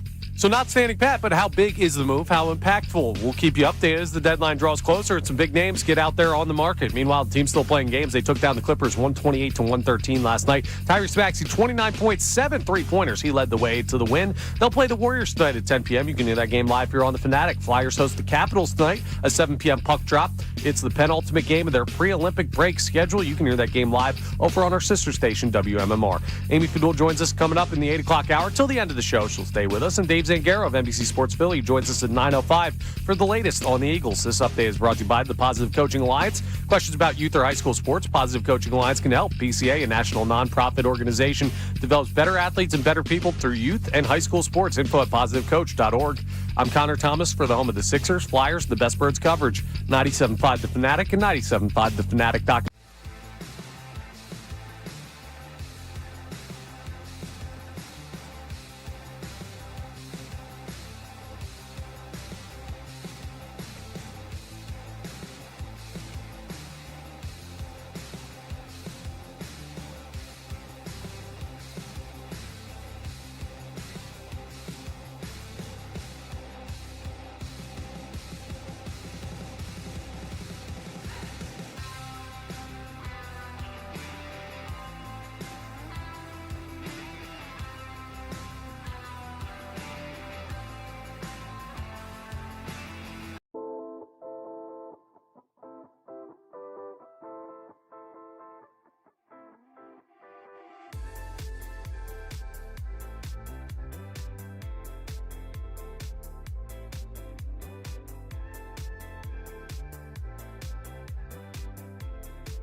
Reason, trust this Washington College guy to produce. Charity comes in many forms. Kincade Salciunas is back from the break. I wonder what they're going to get into.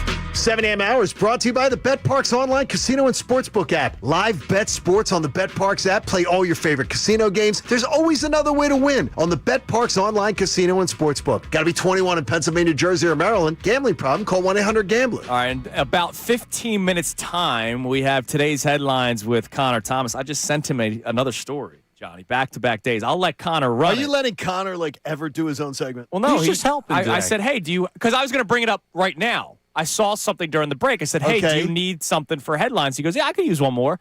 So I sent him the story. I'm very excited because when guys get sought after, whether it's coaches or free agents, they have a lot of say and sometimes requests, and sometimes it's not always about the games itself.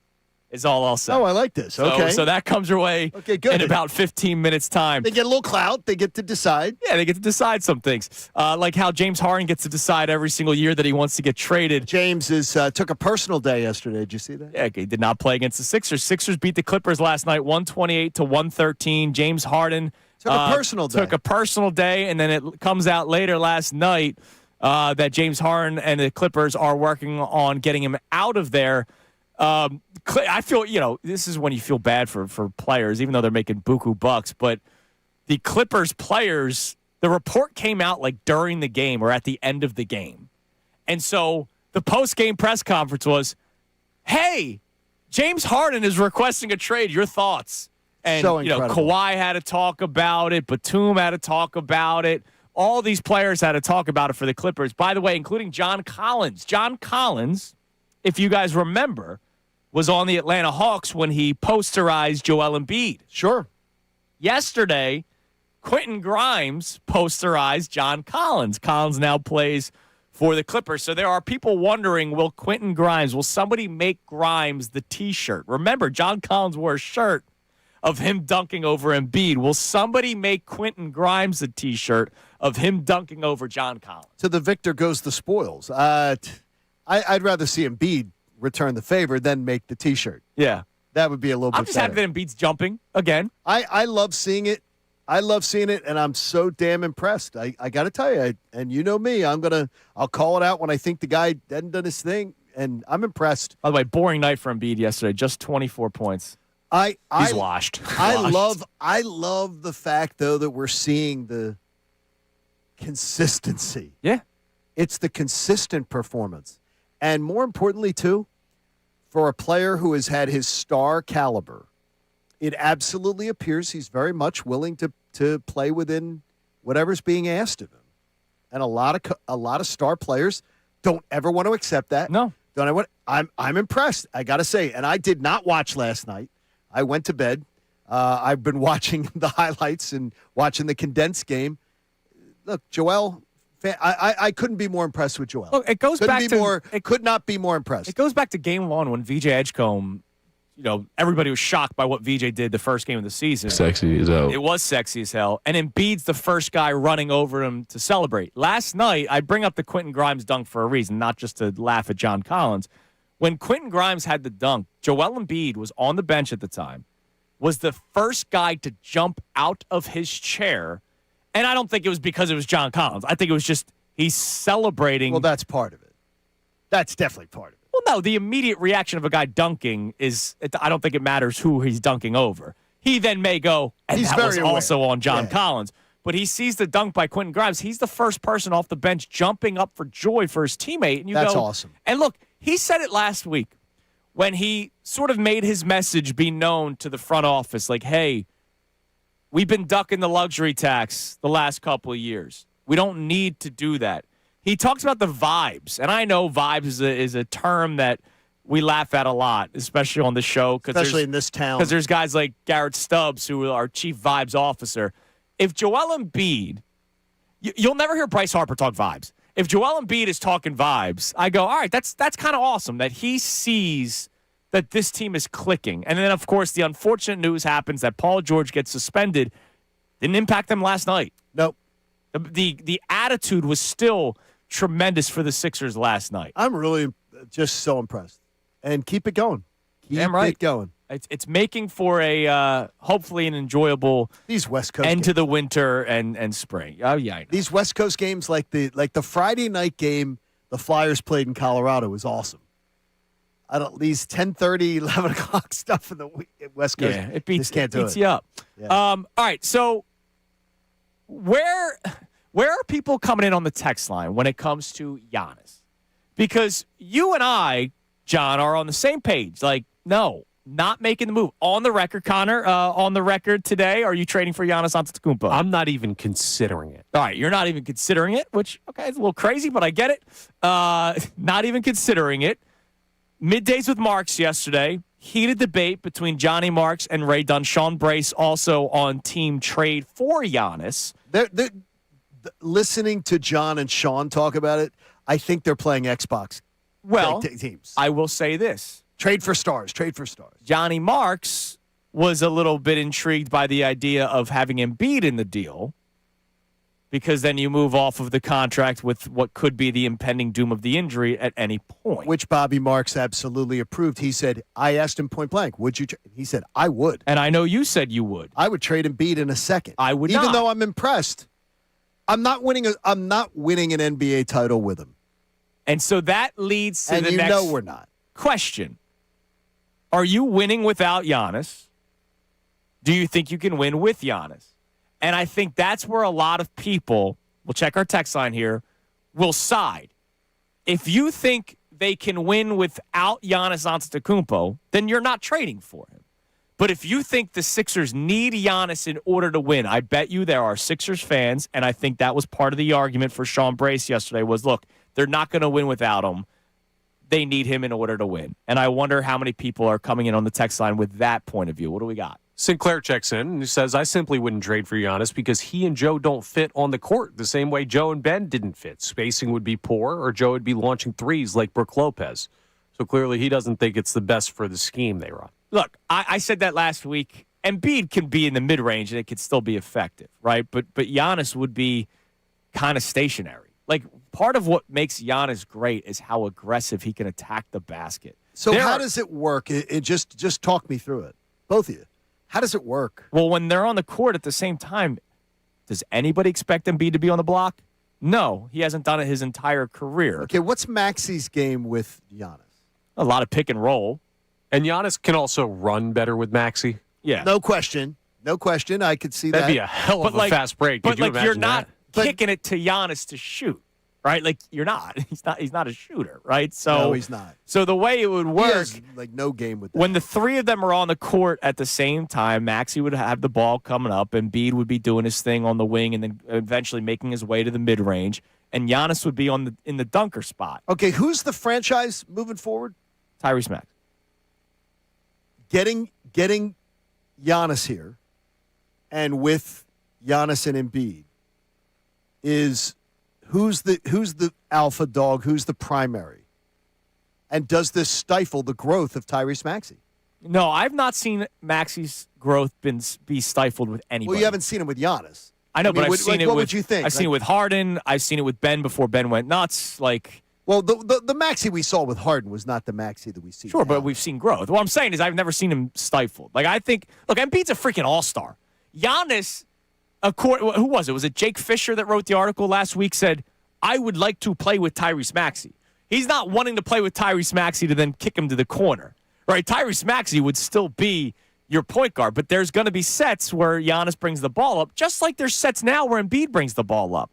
It's what I always... Which I hate, by the way, I hate. I'm fine with it. It's it. what I wanted. It's what I've been saying for 3 years now. At some point, there was going to be the transition where it was D-Wade and Shaq, right? Where Embiid, and I'm not comparing their games. What I'm saying is Embiid takes the secondary role, but will have his nights. Okay, so Embiid would then be taking a tertiary role. Sure. Right? On some nights. It's what we're seeing now. We saw a Paul George night, and then he gets suspended, but we saw a Paul George night. We've seen Maxey nights. We've seen Embiid nights. We've seen VJ Edgecombe nights where guys are deferring to him in clutch moments, including Embiid. This team's not winning a title, correct? If you get Giannis, you guys aren't telling me this team's winning an NBA title. Their chances would go up. No, their chances go up. Like yesterday, Sean was saying, hey, bet the Sixers to win the title because their odds are going up. It's sort of like the guy you used to say here in the office that would go, it's a great value bet. Great value bet. Great value bet. That's not a great value bet. There's a guy that the Sixers are not winning the NBA title. I'd feel good about them like winning. He bet like a 14 seed in the college tournament. It was like, it's a good value bet. Like, I'd feel good about them, Connor. I'd feel good about them getting to the Eastern Conference Finals. I'd feel good about them winning the East. I don't think there are enough dominant big men to stop a Embiid-Giannis matchup. If they're in all the Eastern healthy, Conference. correct. So we're all going to assume health with them. The problem which is very risky. I don't think anybody's beating the Thunder. So I don't think the finals is up for grabs this year. Do you think any Thunder other... went 7 games with the Nuggets last year. But we are 1 game different from not talking about the Thunder being some next dynasty in the NBA. Wow. If they went 7 games. Yeah, last year. They're better this year. You think they're that close, eh? Who, the Sixers? No, you think the Sixers, with Giannis, would be that close to the Thunder? I think it would be a series for sure. Like a 7-gamer? Like a nail-biter? Like we're going down to the end, really? Yeah, I mean, they're huge. But I don't know necessarily how it works. Look, I don't want to do it. I'm on the record. I'm not trading for Giannis Antetokounmpo. Taking big steps in my life today. All right? Coming up next, today's headlines You've with taken Connor some Thomas. great steps, I got to say it. Thank you. I sent Connor a story that involves the bathroom.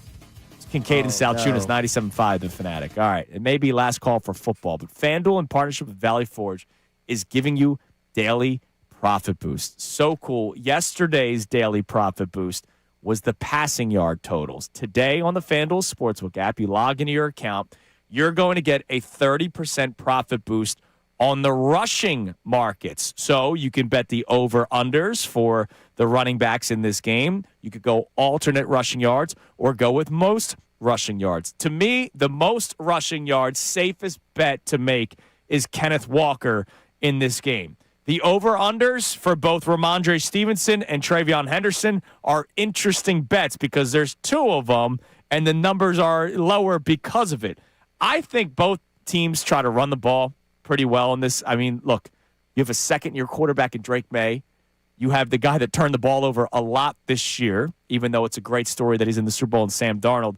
Maybe both offenses are very careful with their ground game. So maybe you take a look at all of their overs, but Kenneth Walker to be the leading rusher in the game. All you have to do is opt in each day, place an eligible bet to use that day's profit boost. Play your game with FanDuel, the official sportsbook partner of Super Bowl 60. You got to be 21 plus, present in Pennsylvania, opt-in required. Bonus issued as non-withdrawable profit boost tokens. Restrictions apply, including any token expiration and max wager amount. See terms at sportsbook.fanduel.com. Gambling problem? Call 1-800-GAMBLER.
really not that bad, at least most of the time.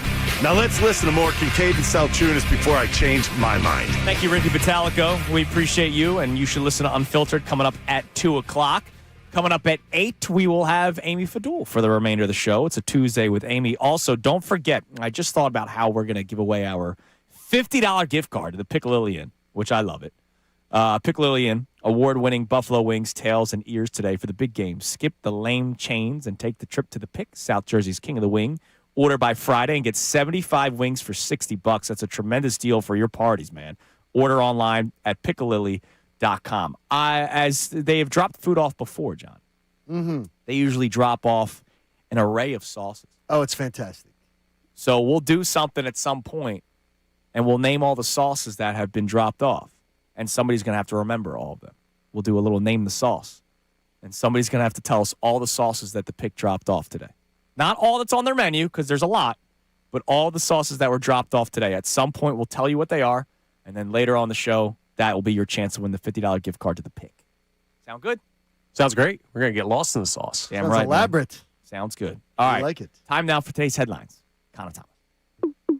Today's headlines with the Connor Thomas. It's brought to us by Lundy Law. For over 70 years, Lundy Law has been fighting for injured people. If you need them, remember the name Lundy Law, your injury lawyers. Visit LundyLaw.com. That's LundyLaw.com. Andrew, not only did you help me with headlines today with the story, you gave me the leadoff story for headlines. Oh, all right. Let's talk a little bit about this situation developing in Chicago. The White Sox have long been seen as an organization in baseball that might be behind the curve a little bit, especially in the modern game. So they've upgraded, not just in free agency. They went out and they signed Japanese star Munetaka Murakami, but they've also upgraded their clubhouse.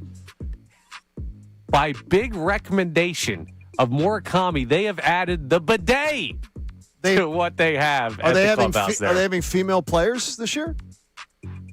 What do you mean? Are they having female players on the team? I didn't know that. No. I didn't think that there was the big bidet thing. Well, he's from Asia. I understand. Yeah. I didn't realize that was in an American clubhouse. That was a new thing. So does he have his own toilet? Is it his? They're being installed. Are they all over the whole? Is a bidet a male, female? It's much more of a female thing.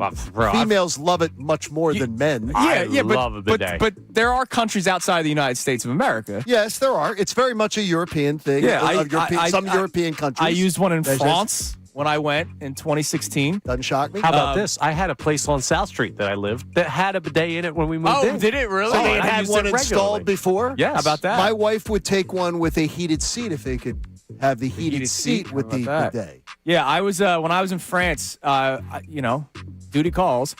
And yes. I had to use the restroom. Duty calls? And I was at it was like an old restaurant. And it was bidet only. They had like paper towels to then dry yourself off, but there was not toilet paper for the for the customer. Okay, that is really odd. It was a very old bar. That's what I'm saying is bidet is old. It is some people love it. Some people are into it. That would be as if it was his private bathroom, I guess. One thing is that I wouldn't see it being the thing where it's like did they install it the whole room or is it just one? No, it's in the clubhouse. Yeah, it's in the clubhouse. No, is it one or is it all of them? Yeah, but you don't but it might be all of it. You don't have to use the bidet. There's a button. It doesn't automatically. I understand. But I mean, is it all of them or what? I'm just even if interested. it is all of them, I don't know. Maybe It's somebody just on the White interesting. Sox goes, you know what? Let me try that thing out. Yeah, long Let me day, try played a this out. doubleheader. Next thing you know, you need a little cleanup. Look, I'm a TP man first. All right. Thank you. Let me make that clear. I'm a TP man first. But I don't think it's like some horrific thing. I don't It's even. not horrific. It's I didn't just know. a very. I didn't know this was a man-woman thing. Well, women are far more users of bidets than men. All right, but it's also in this case, it's cultural. It says, I'm going to say, it's in his bathroom. I didn't know if he got his own bathroom. People have done that before. We'll see if the White Sox win more games this year. Yeah, we'll see. We're on bidet watch. With the bidet folks, watch. up in the Windy City. Speaking of windy, look at that Oh, transition. no, I don't want to be Get your behind windy, him. Get your fingers ready because there's something going on with Kawhi Leonard potentially. So Kawhi Leonard did not make the All-Star roster this year. Okay. Has exceptional numbers. And Brian Windhorst has a theory as to why he potentially did not make the team. Kawhi Leonard doesn't make the team. And the wonder is, did he not make this team because the coaches didn't vote for him because of the accusations of the improper contract? So what do you think? We've already got Bill Belichick snubbed out of the first ballot Hall of Fame. Is Kawhi Leonard snubbed from the All-Star team because of the fake tree company payment? It's a theory. If he deserves to be an All-Star, he deserves to be an All-Star. Kawhi Leonard didn't. I guess he did technically break rules, but he did. But this didn't. The weird contract situation did not impact how he has played. No, but it cheats other teams. Right, especially in terms of teams. So I would say he roster doesn't construction. deserve to be an All-Star. But he's averaging 28 a game this year. He's shooting 50% from the field. That's not because of his tree. But he cheated other players and other teams. Sure. So I wouldn't give him a vote. He wouldn't get my vote. Wouldn't he have a chance to get my vote? He's a cheater. They're cheating. They cheated the system. So I'm not putting him in an honor like the All-Star. He didn't cheat to get those buckets. So the other guys but he's cheating. He's cheating the system to try to win, to try to screw over other teams. If I have a chance to give him a vote or not, I'm not giving him my respect. Hasn't it been talked about how TB did that with the TB40? You've mentioned that before, right? Oh, but they can't prove that was done. Right. Can't prove that. I do believe TB12, that the TB12 being brought in was a salary cap. Right. We bring in TB12 and then players go for their nice little way to make Tom a little bit more money on the side. I believe absolutely in that 100%. All right. But Also, they don't have any proof of that. Also, Joel Embiid should be an All-Star. That's a story for another time. See, and I do believe in that one. We'll round Joel out didn't with cheat this, anybody. because there's no way where I stand on officials, referees of any kind. All due respect, I can't let things slide when people say stuff like Roger Goodell did to start off Super Bowl week. I'm so amazed at how good our officials are. We spend time all week looking at various angles and still debating it a week later. These guys have to make a split-second decision. And the men and women on our field are incredible. And I think that they've proven over and over again they're really wonderful at what they do. Oh, my gosh. So here's the deal. 20, 30 years ago, split-second decisions. They don't anymore. Replay assist popped up out of nowhere this year, where it was, according to replay assist, it wasn't even challenges. No longer you still challenge plays, but it's not all the time where a team has to challenge. And sometimes you just get a call from the booth that they're fixing a call. But then another call they're not fixing. Yeah, so to say, man, they do a great job because of split-second decisions. You know what? They've made split-second decisions wrong, and then they've had the benefit this year. This was the first year where it was really prominent, replay assist. I bet you we get a lot of it Super Bowl Sunday. Yeah, well, we better, because whether the split-second decisions are tough or not, we have the technology to get it right. Just get the damn calls right and stop patting the officials on the back for stuff they should be doing. Now, are you a person, though, Connor, who wants a lot of intervention? You remember when they did the pass interference? I do not. When they were doing the pass interference, it dragged the games big time. I think it was adding. Sure. It was adding too much time to games. And it did nothing. It didn't change. It didn't change anything. It was people. I don't want that. Every review was questionable at that point. You'll see it with baseball this year, how quickly they do the ball strikes challenge. I know that might be easier. There's a quick way to do it. You just have to be willing to do it. I can't wait to see it in baseball. I'm so excited. I am so excited to see it. But Alec Boehm will be doing it every at bat. Well, no, he better not. Well, he will be, because then he'll have everybody pissed him in the clubhouse. And he better not. There you go. All right, coming up next, Amy Fadul will join us for the remainder of the show. We have not gotten her thoughts on Giannis yet. We'll ask her our Eagles question, but also she did such a great job the other night during the 2001 Sixers ceremony for NBC Sports Philadelphia, covering the team that this entire city loves. Everybody in the city loves the 2001 Sixers that was alive to experience it. We'll be able to recap what Amy did this past weekend. Coming up next, Kincade Salciunas, 97.5 The Fanatic. It's a Bradford White water heater that's going to make your life so much easier, because when you think about appliances in your home, you probably think about a washer dryer. You probably think about things like that. But a water heater, you just walk past it. Maybe it's in your basement. Maybe it's out in your garage, and you don't even think about it. When you're going to think about it, the morning you go to take a shower and you don't have any hot water, or it's going to bust and it's going to flood your basement or whatever it is. If you don't know how long that water heater's been in your home, or you think you're paying too much to heat the water in your home, why don't you check out getting yourself a new Bradford White model, because the Bradford White models are super efficient now. They are so much more technologically sound. You have ones now that you can even operate from an app. It's absolutely amazing.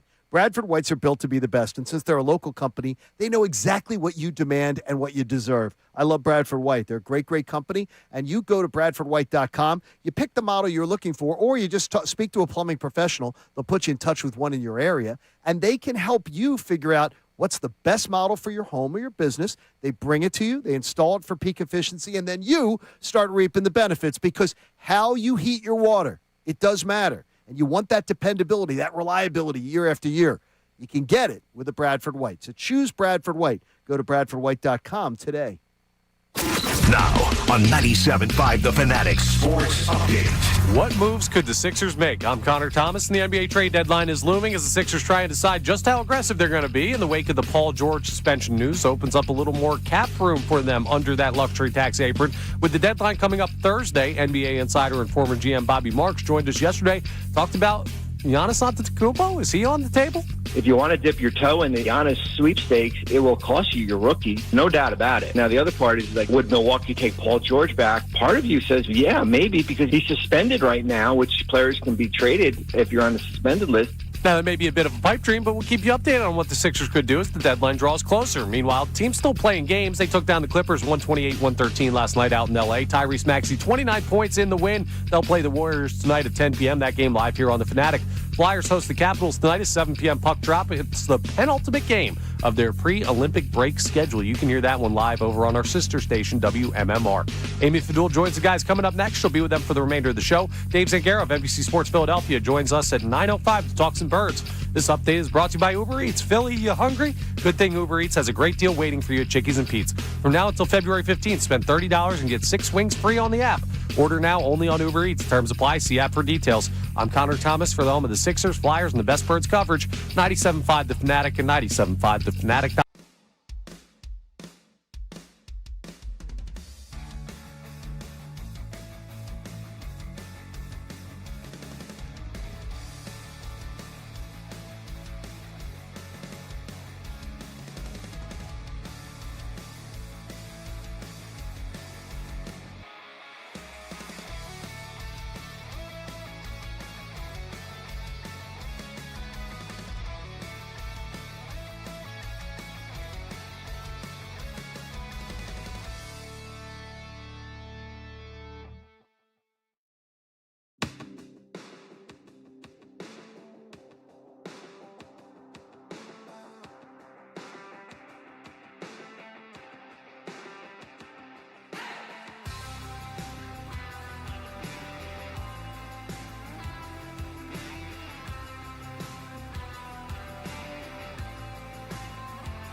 Sports talk doesn't stop with these guys. Make sure you tune in Middays with Marks. You guessed it with me, John Marks. That's coming up at 10 o'clock. Let's get back to more of Kincade and Salciunas right here on 97.5 The Fanatic. It is Kincade and Salciunas, but we are also joined by the great Amy Fadul, as it is a Tuesday morning, every Tuesday and Friday from 8 to 10. Amy Fadul joins us. Good morning. Amy, a true morning. fan.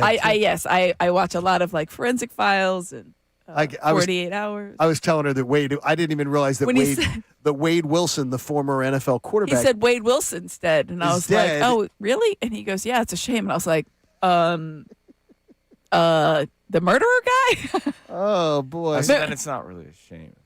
Well, that wouldn't be a shame. Yeah, this is the quarterback. So I was just like, I have no idea who you're talking about, but I'm talking about the guy with the skeleton face tattoo. Yeah. Fella. Yes, there you go. I was like, who's not dead, apparently. He's not dead. Oh, Wade okay. Wilson, the quarterback, is dead. That would be sad. I never that knew would he died. be sad. The old Raider quarterback. The gentleman that murdered I didn't know he died. So. Somebody. You're pretty bad at that, aren't you? About who's dead and who's not? Yeah, Yes. yeah, you're pretty bad. Yeah, I thought I Wade am. Wilson was That'd be- Deadpool. I am very dead at. That's Deadpool's character. I am very bad Really? at the dead alive game. Yeah, you wouldn't do well with You that. are really bad. You're very really bad at That's it. not a fun game to win or lose, to be Yeah, honest. no, you. Well, I guess to lose it, it's fun. It's fun to win if you say that they're still alive. Oh, good call. Yeah. but No, if but you- I've been wrong Not on in this both. case. I've been wrong on both sides of that fence.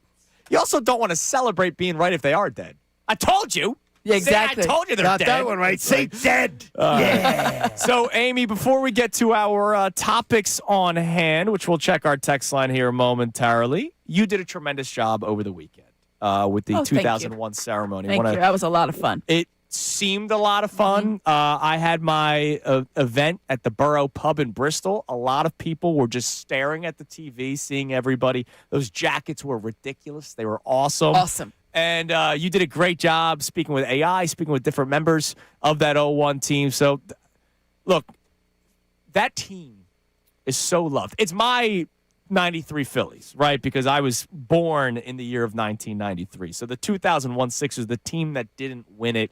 There are people your son's age, that 2022, that Phillies team. That'll be them, Is yeah. our 01 Sixers. It's Johnny's 93 Phillies, the team that we fell so in love with, and they just didn't get the job done. But being in that building on Saturday, what was it like? Because through the TV and through the radio on my way home, it sounded like that place was going nuts. The place was packed, and everyone was wearing throwback jerseys. Everyone Yeah. pulled out whatever they could find from that logo era, and they had them on. And it didn't matter. You saw a lot of Mutombo. You saw a lot of McKee. Obviously, all over the number 3 with Iverson, but you also saw Eric Snow, and you saw a lot of really cool, like, memorabilia. People just brought stuff out, whether it was like a pennant and they were just carrying it around, which I thought was kind of neat. It was just one of those things everyone wanted to kind of get in on the nostalgia. And seeing the players, they all had the same moments. Like, they all were just talking amongst each other. They had a little thing for season ticket orders the night before. Cool. And then they all got together, and we had George Lynch on our pregame show, and he said, honestly, that was like the best part, just catching up with everybody. Some people he's seen. When I talked to Allen Iverson, he said the same thing. And all the players and front office staff, to a man, all were just like, it was just great to be around each other one more time. And sometimes they see each other a lot, and sometimes they don't. So I thought it was really cool that just they felt that love. You could feel it. It was a tangible thing in the building when you were walking around, and people just had so much. And they were all telling stories. Like, you would walk by a line, and there's some guy telling stories, and they're telling a story to his contemporary. It's not like he's telling it to his child. There was that too, but it was like, hey, remember where we were watching this? Or and I got a lot of text messages from people that are, of a certain age like you, and just were like, this takes me back. I was in high school. I was in college. This was my team. This is the team that I remember falling in love with when I fell in love with basketball. And I got that a lot from people that were 30 to 40 years old. That's what, like, John, we've talked about this a lot. Like, baseball is my favorite sport. It's the sport that I played at. It's the sports that I had most success in. But, like, that team was the first team of my lifetime where I remembered, like, wait, my teams are allowed to be good. This is what it feels like, staying up late at night for a championship game. This is what it feels like. I still remember, man. It was your first taste of it. There was a game where Shaq was like one foul away from fouling out, and my dad, was game. I think it was game 2. Yeah, my dad's Game grabbing 2, my they could have arms. The games were all very good. I think a lot of people look at the way that the series went 4-1 and think, no, it was tight they were all, series, they were tight all game, very well matched. And you're looking at a Sixers team that was depleted. Like, there was guys that were missing for injury, guys that were banged up, and you have, a 6-foot guard that's trying to literally will their way. Carry the team across the that was the finish first line. time, like, a series. Like, my dad shaking me. Yeah. I have such great memories of that it was series. it was a fun. And that's where Shaquille and Allen created a lifelong bromance that continues today. I think that Shaq's respect. They have a lot of appreciation for Allen Iverson. He couldn't get over it. As you should. I mean, and I remember thinking it was Allen Iverson's last All-Star game, and all these younger guys, like LeBron and Dwayne Wade, were coming up, and they just wanted to be around him. Yeah. That's who they grew up watching. And if you ask them, and I remember they interviewed LeBron about it, and he was just like, listen, and Dwayne Wade too, just like, when we were growing up, like, we loved Jordan. You had to love Jordan. Jordan's who you saw. But when we were really taking off, the guy that we saw was like, you know who you need to play like all out all the time? It's Allen Iverson. You know what's amazing? Pound for pound, the best guy they saw. It shows how much Allen Iverson is respected in the game of basketball. That for me, like I grew up once YouTube really started hitting the scene, right? Like Michael Jordan highlights, because Connor and I watched him in person one time. He was wearing a Wizards jersey. Oh. Like that's the one time I That saw doesn't Michael count. Jordan in person. My dad took me to a game just so I could say I saw Jordan, right? When Eric Snow had his, all the players spoke to the media, or a lot of the players spoke to the media. E. Snow's a high school coach, and he said, I have kids on my high school team that were not alive when Allen Iverson was still playing basketball. And yet they all know who Allen Iverson is. Mm-hmm.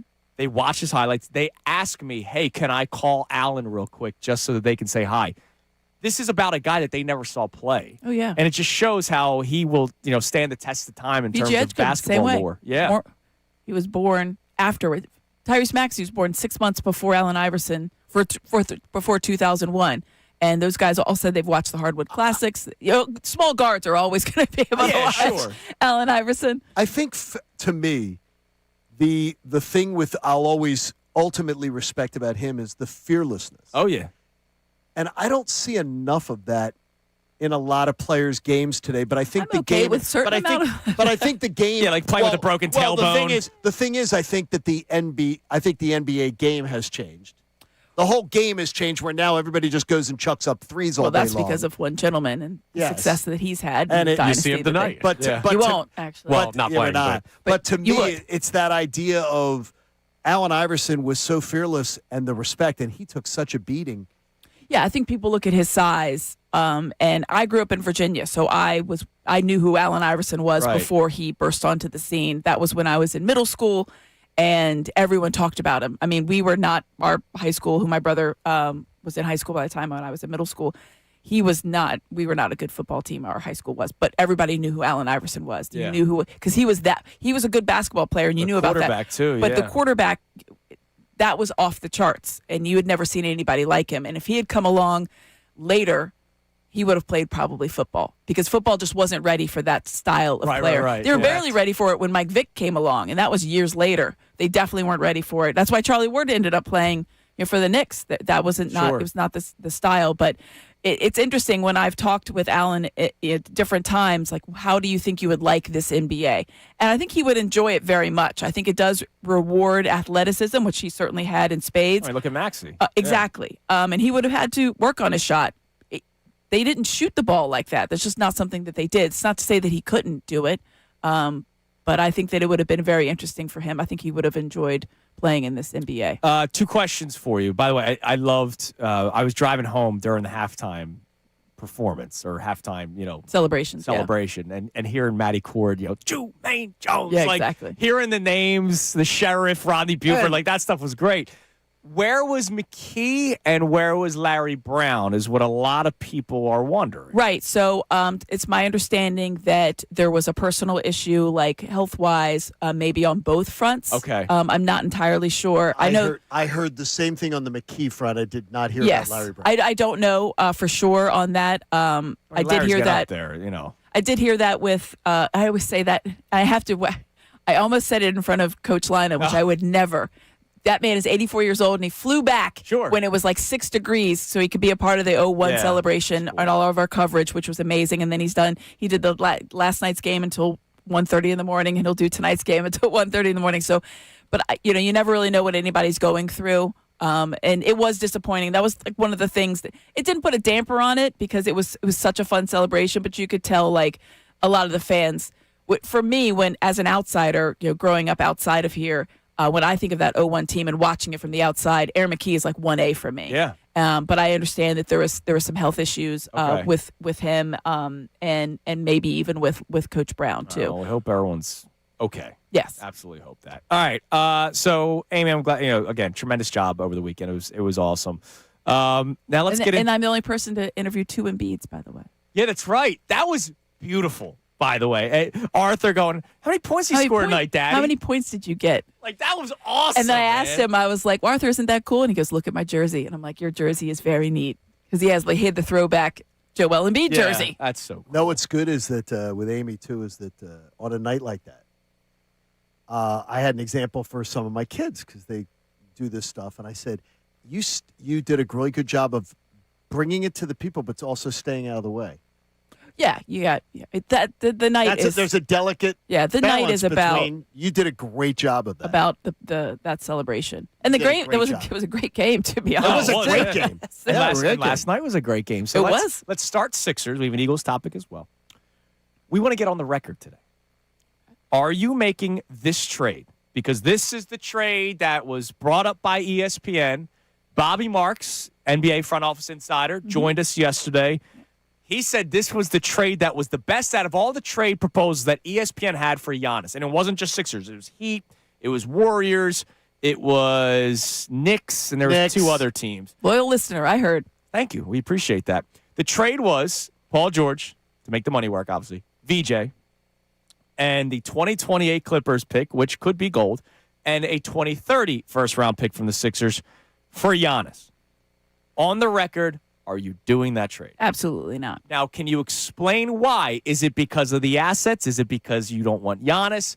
Because I, for the first time, am saying forward. I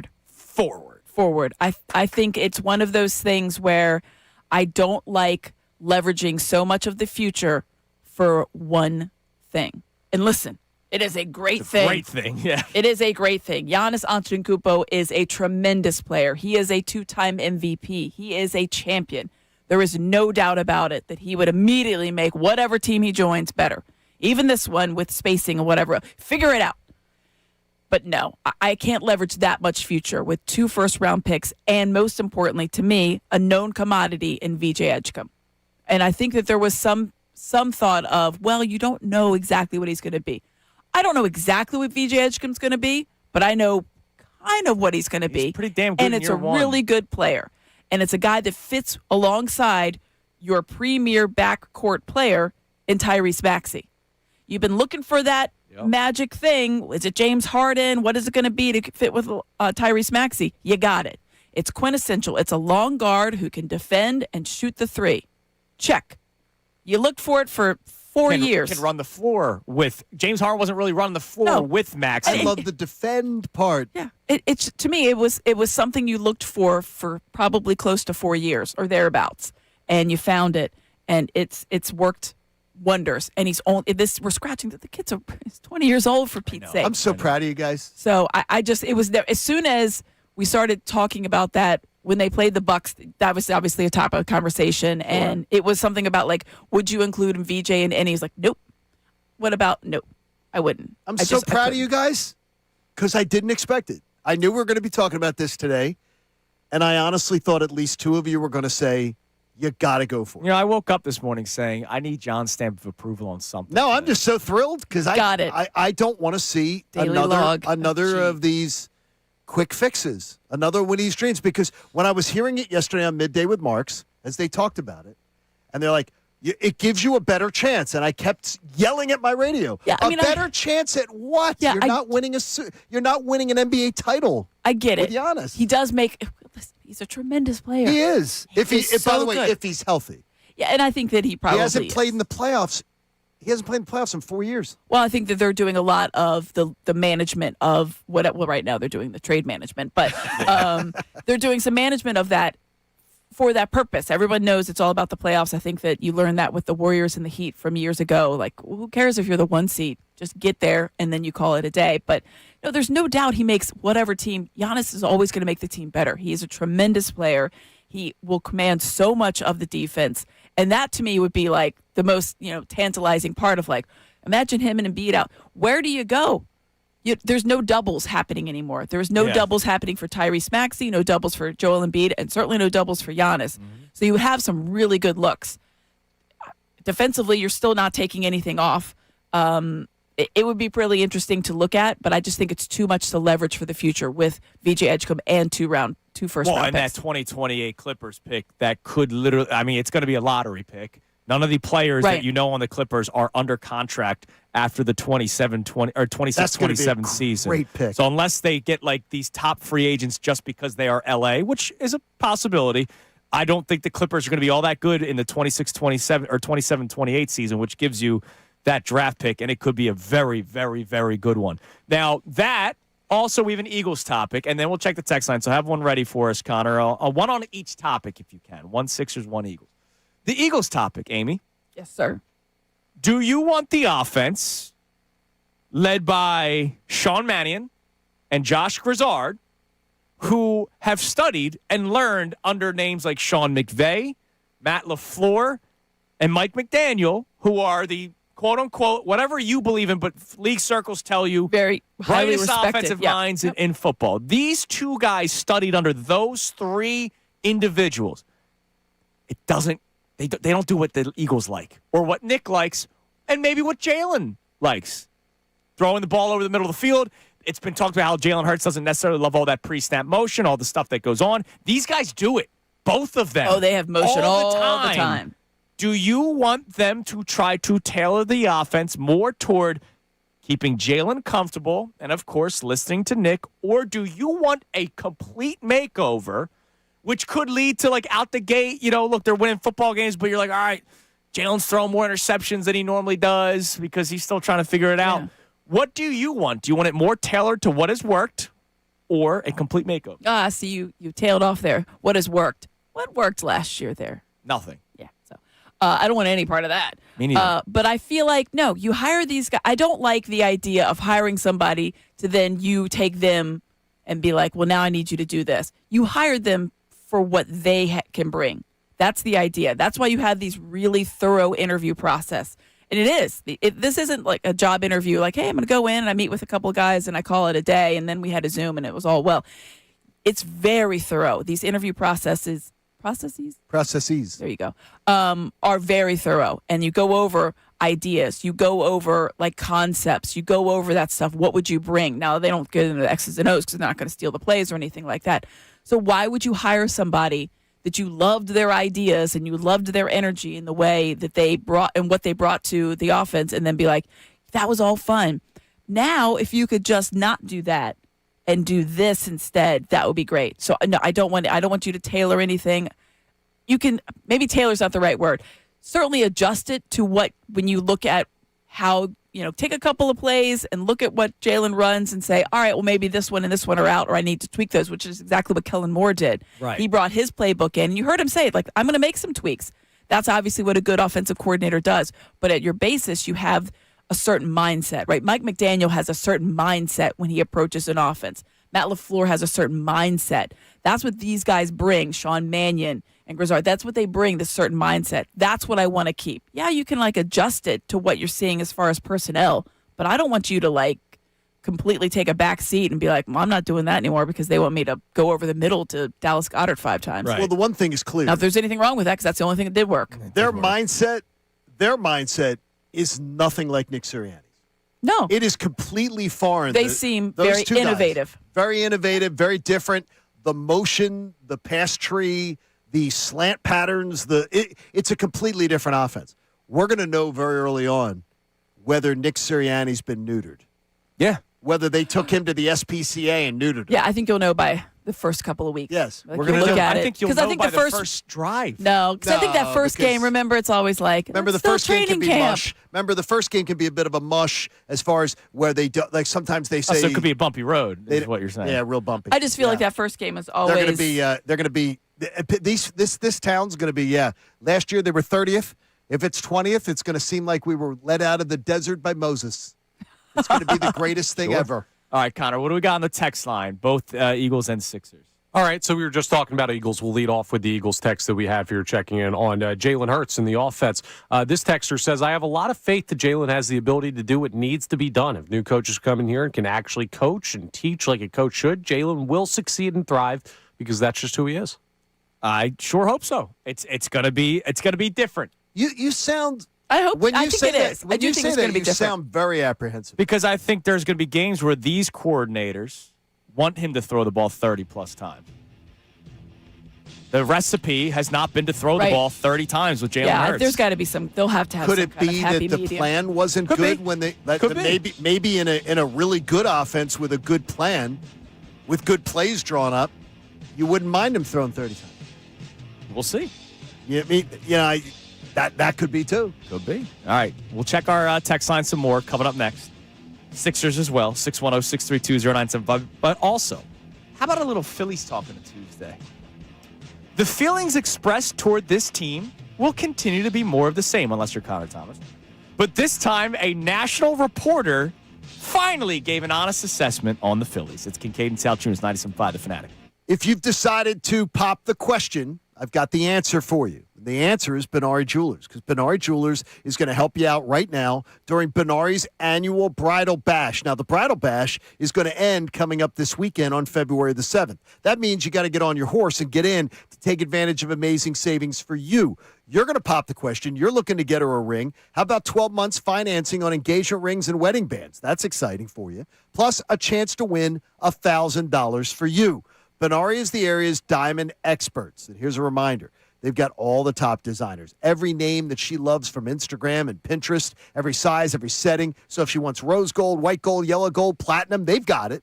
And during the Bridal Bash, they're going to make sure that you're saving more and that they give you that year to finance it based on approval. And it's going to make you have a great buying decision with a fantastic decision for your wallet, too. It's only now through February the 7th, and I can tell you, whether you're going to Exton or Newtown Square, you're going to meet incredible teams of people that are going to help you through the process. I led Brendan Gunn to the door, and then I turned them loose.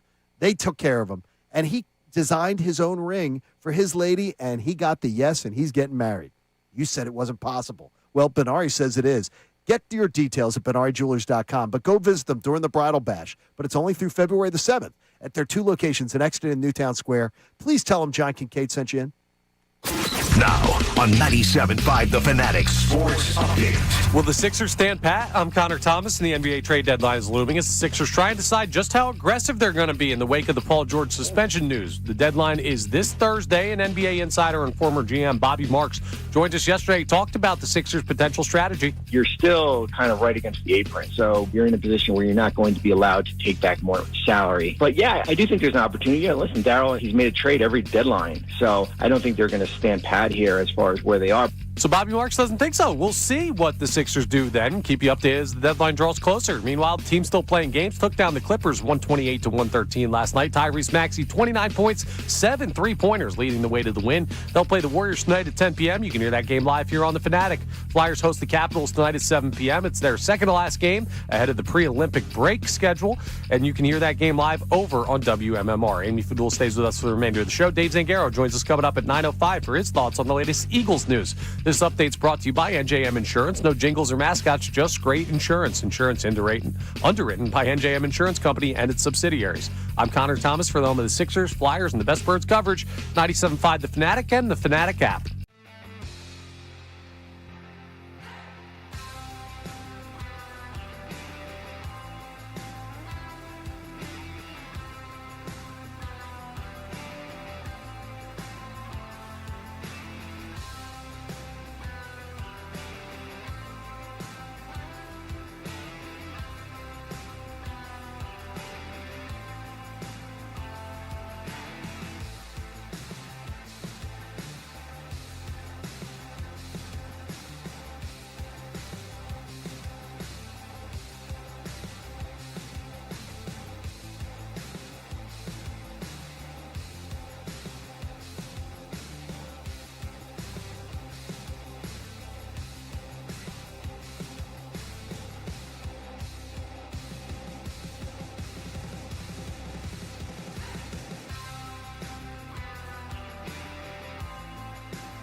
It is 8:31 on this Tuesday morning here on Kincade Salciunas 97.5 The Fanatic. Amy Fadul with us, as she is every single Tuesday and Friday from 8 to 10. And we just had an incredible food drop. We've mentioned it a couple of times so far this morning. Our friends from the Piccalilli Inn stopped by today. We have a $50 gift card to give away because the Piccalilli Inn, it's a great spot any time of the year, but you got the big game coming up on Sunday. So if you want to have a bunch of wings, they have a great deal going on right now. Order by Friday and get 75 wings for $60, which in this day and age, wings are like $2 a wing. Oh, easy. It's ridiculous. You go to a spot and you get 10 wings. It's like $16. Absolutely. And you're like, $15.99. Perfect. This makes no sense. I remember the 50-cent wing night was not a wing night. It was like that was 50 normal. cent wings was normal. 10-cent wing was wing night. Right, exactly. And now all of a sudden you're like, man, look, it's dollar wing night. Like we celebrate that, which is ridiculous. It's a great deal. 75 wings, $60. Order online at piccalilli.com. They got the award-winning buffalo wings, tails, and ears today. So here's what we're going to do because we have the $50 gift card. I told you that we were going to tell you what sauces they brought in, but a little bit of a pivot. I have the menu that was brought in, Johnny, and we were all admiring everything. Connor There's had, so many good things. Connor had a 5-course meal during the commercial. Salivating everything. All right, so they brought in 2 dips and 2 more like entree things, even though they were picky stuff. French onion dip, which is delicious. Amazing. That's a staple. And homemade. Like, my wife does and it's delicious, like the with the sour cream and the stuff, Lipton soup mix, and it's tremendous. That used to be right? you guys are too young. That used to be like the only dip. French onion back in the day. French onion dip used to be when someone said that they had dip. That was like the only dip. Yeah. Nowadays dips have gotten so like eclectic. French onion dip, buffalo hummus, which I am all for. I love a hummus. I'll dip anything in a hummus. Buffalo hummus. They had the bacon blue cheese sliders on a pretzel bun. I have one in front of me for our YouTube audience to take a look at. Delicious. I cannot wait to chow on this. I was busy talking. Connor was eating. I was the one doing the talking. Me and Johnny were. And then finally, the chicken and waffles. That was delicious. So I don't do the blue cheese, so I did the chicken and waffles. You went chicken and waffles. So again, the 4 items that are here for the different members of 97.5 The Fanatic. Ricky will complain about it later that it needs to be cleaned up. French onion dip. No, not until everybody eats. Buffalo hummus, bacon blue cheese slider, and the chicken and waffles. Later on in the show, we will ask somebody to tell us those 4 items for your chance to win the $50 gift card to the Piccalilli Inn. So hopefully you kept track of that. You can always go back on YouTube and watch it again. By the way, some news in the NFL before we get to this Phillies thing. Robert Kraft also not inducted into the Hall of Fame. Now, a lot of guys who are in there, he would be in the contributor category. Correct. Yeah. A lot of guys, though, don't get in first time in the contributor category. Yeah, that's why the Bill it's not Belichick outrage is legitimate. Like the Belichick outrage is different than the contributor category. Right. But they weren't going to get him in if they didn't get Bill in. They're holding the same grudges. I want them, though. It's the same grudge. Same class. I want them to have to be in the same class. What, Hoodie, Kraft, I think you made Kraft waits one more year. They don't want to be in the same class. They don't want to be in each other's presence. I want them in the same class. Kind of team Bill on that one. Come on now. I would love to see them in the same class. It would be interesting. All right. So yesterday, I was listening to our friends at Unfiltered, and they referenced an article that I was going to read. I bookmarked it. And, I hadn't gotten to the reading yet, and it pays off listening to the air because then you hear them discuss said article. So Jim Bowden is MLB insider, former GM in Major League Baseball, now a media personality, does a lot of baseball stuff, obviously. And Jim was giving grades for every team in Major League Baseball and their off seasons that they had. Okay. So this is a guy that covers baseball, worked in baseball as a general manager. Yes. So, and by the way, he's been very high on the Phillies for years. Right. Like picking them. Last year, he thought they were the World Series team out of the National League. Yep. And the reason why I really want to hit home that he worked in the league, the whole fraternity idea, like you're not going to say anything bad about this guy because, you guys work together.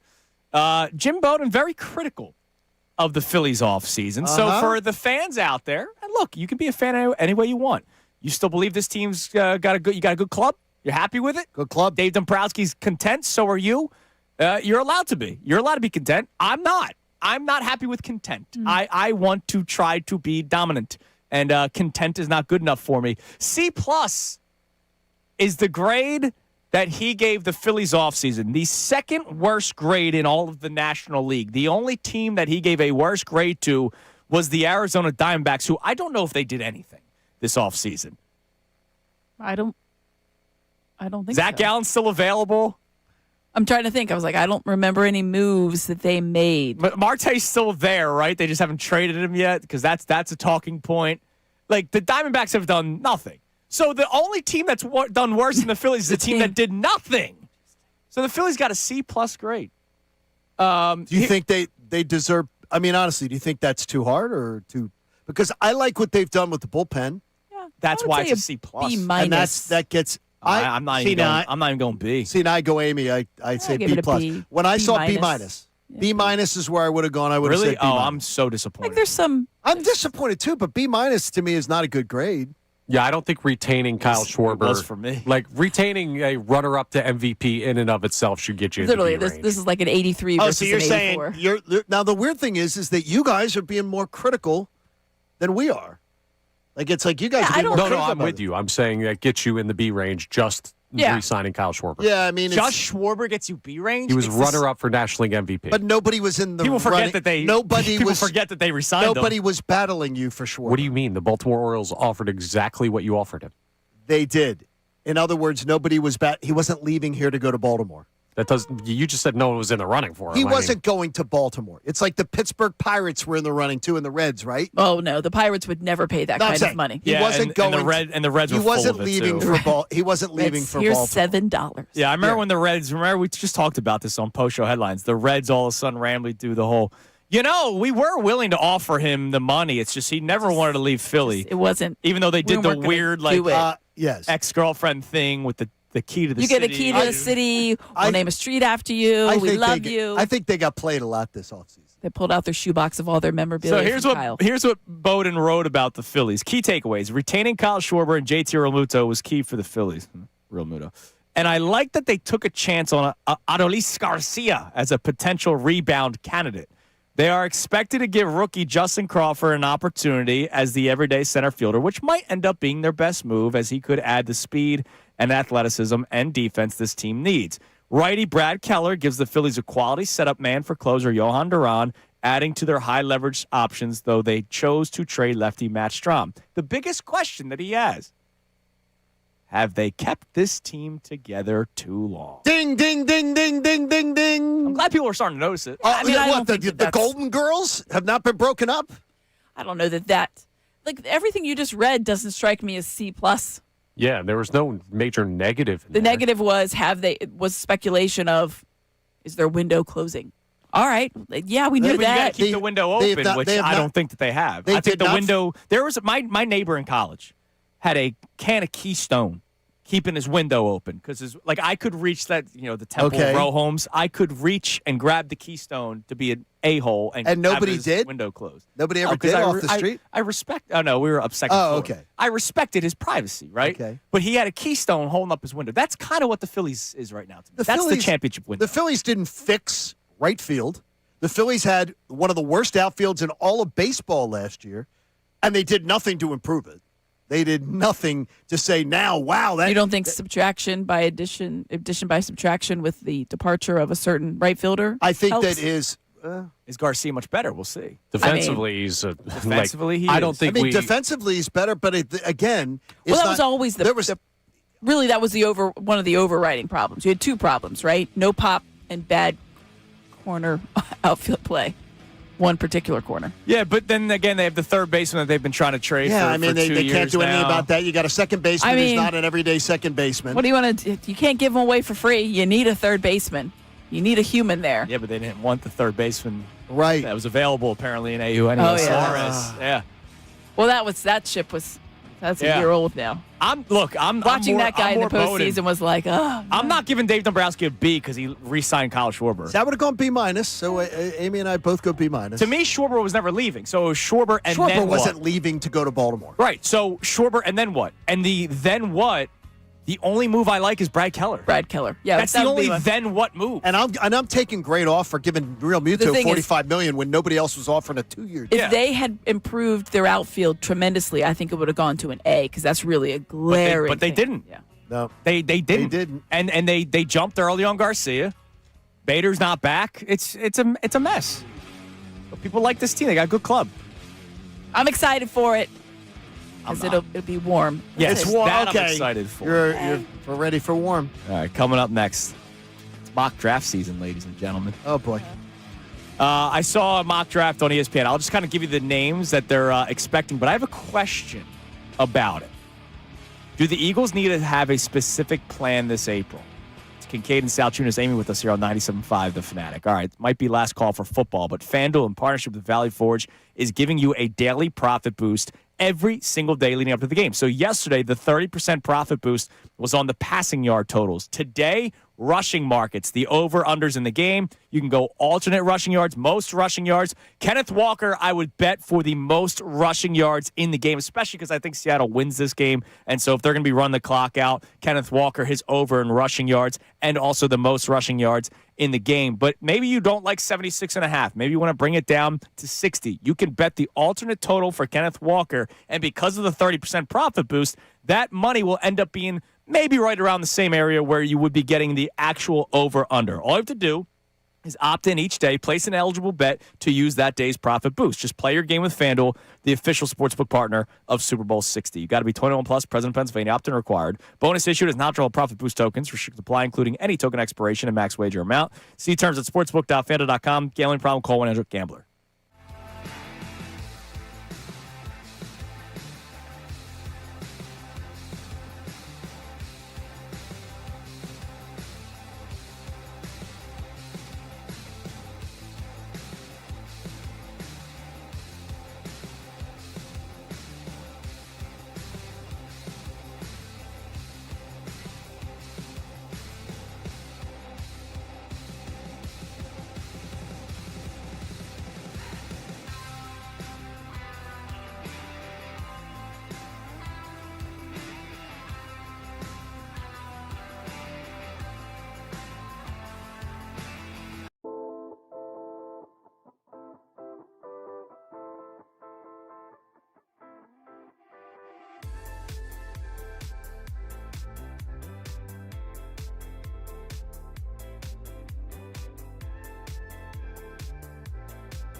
97.5 The Fanatic and the Fanatic app. It is 8:47 here on Kincade Salciunas, 97.5 The Fanatic on this Tuesday morning. Amy Fadul in studio with us, as she is every single Tuesday and Friday. All right, so the NFL mock draft season has begun, as we know. Super Bowl's not even here yet. Let's plan for next year. Nope. Well, there are 30 teams that are planning for next year already, Exactly. Amy. And our own Andrew DeCecco, who will be in studio with us on Thursday, he had his first Eagles-only mock draft the other day, and we told people to go check it out on InsideTheBirds.com because it's I mean, you know him. He's great. He's one of the best when it comes to just unearthing, diving deep into the weeds, players that just people don't know. Let me tell you about this 7th round pick. He loves he says it. Day 3 of the draft is the biggest thing for him. So rounds 4 through 7 is his favorite thing of the NFL season, like the whole season. Day 3 of the draft. Yeah, he absolutely It's loves his favorite part of an NFL season. And one of the players that he had the Eagles taking in the 2nd round, Omar Cooper Jr. Oh, which, like, by the way, like, I would welcome that. Oh, would I love right it away? Give me a shiny new toy. But ESPN did their mock drafts. Matt Miller did a mock draft, Johnny. I like Matt. I know Miller. you're all mock draft. No, I like Matt Miller. All right, so I'm a fan. So he did rounds 1 and 2. That's it. So the Eagles, in the first round, Kenyon Sadiq, the tight end out of Oregon. So Eagles need a tight end at some point. Whether Dallas Goedert is coming back or not, this has to be the tight end draft, part 3. Because I feel like we've been saying that for 3 years now with the Eagles, that they need to finally draft the replacement. Got it. So they get the tight end out of Oregon. And then in the 2nd round, Dominique, I don't know if it's Orange or Orange, Orange. Well, we figured out State. Grizzard yesterday. Yeah, so we'll let Let's somebody not try to do too much. We'll let somebody from Iowa State confirm the pronunciation of his last name, defensive tackle. And when I read that, my first thought was, are they really going to take a defensive tackle in the 2nd round? I understand it's what the Eagles do. But with Jalen Carter and Jordan Davis, are they going to use that high of draft capital on a D tackle? So my question. His name is pronounced Orange. And his nickname is Big Citrus. You know what? Right? Sorry. Draft him. I had to look that up. First round. Give a first Big round. Citrus. If your nickname is Big Citrus, you have to be drafted by the there's some great Philadelphia. highlights, and they're like, Big Citrus goes crazy. Or he has to play in Florida. Like it's one of the two. It's either But Eagles. Think about the sponsorships squeezed. I mean, it's amazing. Go ahead. Eagles, Bucks, Jags, and Dolphins has to be one of the 4 Yeah, that's landing it. spots for the for Dominique Orange. Dominic Orange. Do the Eagles have to go into this draft with a specific mindset? Because remember, last couple of years has been best player available, which I'm usually in favor of. But man, when you look at the offensive side of the ball, you go to Pro Football Reference and you click the age tab and it orders the age. You see a lot of mid-30s, low 30s. Then you start talking about their 32. contract. Then you start talking about the attention that they're spending on offense this offseason with the coaching staff that they brought in. And then you look at the money that's going to be divvied up to the defense eventually. Is this the first time where we have to legitimately say the Eagles have to go into a draft doing X, Y, Z? Yeah. Yes. I mean, I think that they've have had to. the luxury of not needing that because they've been so successful. Right. 2 Super Bowl runs, 1 Super Bowl championship. Your playoffs obviously abound. And sometimes the need was filled because the best player available was in need. Like Quinyon Mitchell, perfect example. Yeah. Best player was available. You needed a cornerback. He was the best rated one. Why he was there was bizarro world because he had fallen, quote unquote. But no, I think that there has to be a certain mindset going forward for this draft. You have to think we have needs to fill. We have to start thinking about the replacements for these people. When you don't, you do so at your peril. And you saw how that happened a couple of years ago. Now you're going back like 6-7 years. Sorry for the Eagles because I know. But it was, hey, we're just gonna we like this guy and we needed to fill this offensive line role. Jahad Campbell was not a need. He might be your starter this year. And they stopped on the offensive line. But he was the best player available. That guy was rated through the roof. And I'm fine with the draft pick. But this year, when I see Big Citrus, all right, that gets me kind of excited. Lane's replacement should have already been drafted. Yeah, I know. You have to start looking. And that's the thing. You're going to put yourself in some of the positions that you see other teams in, where they're just chasing these free agent contracts to try to fill the need, and they're overpaying, and you don't want to do that. And when they draft Omar Cooper, we already have a Coop, so they can't do that. If they get Cooper, by the way, when the Omar. You can double Coop. When they do Omar, Omar's you're a coming. Baltimore person. All you got to do is the whistle in the stadium, Connor. Every reception. But then you're going to think it's being stolen because the Ravens do it. It's got to be. The Ravens do it. But you do it for Omar in our stadium. It's there. That's a deep dive for people that haven't seen The Wire. No, but people will catch on to it. I would think. The Wire's a tremendous show. It is a great show. It's a great show. Better than, when I lived in Baltimore, I lived very close to where they filmed it. Yeah, we learned that Billie Jean song because of Cooper DeJean. No one had heard of that before. It's better than Breaking Bad and The Sopranos. The Coop is just it's just too easy. Better than The Sopranos. And I agree. Better than The Sopranos. So the Eagles draft picks. They have not as cliched as The Sopranos. First, second. Then they have the New York Jets third-round pick and a projected compensatory pick. So of those 4 picks in the first 3 rounds, offensive lineman has to go. It has to be. That has tight to end be first. has to go. You got to go first. Wide receiver, you got to start talking about it, especially if they're trading A.J. Brown. That's even if they aren't. 3 of your they've been looking for the third wide receiver. Right. For now. 3 of your first 4 picks they're drafting Offense. for need this year. Just like when they trade up for Devontae Smith, they needed another wide receiver. Absolutely. We're reaching that point where I don't think the Eagles have the luxury of best player available. I love you, Big Citrus, but I don't think I want the Eagles to draft. I don't need a defensive tackle. Nope. We love the name. Unless you weren't going to sign a certain player on the defensive line, you were going to let him walk, Jordan Davis, to save money. Yeah, and you were going to go with the cheaper option because you have money that you have to put to other people.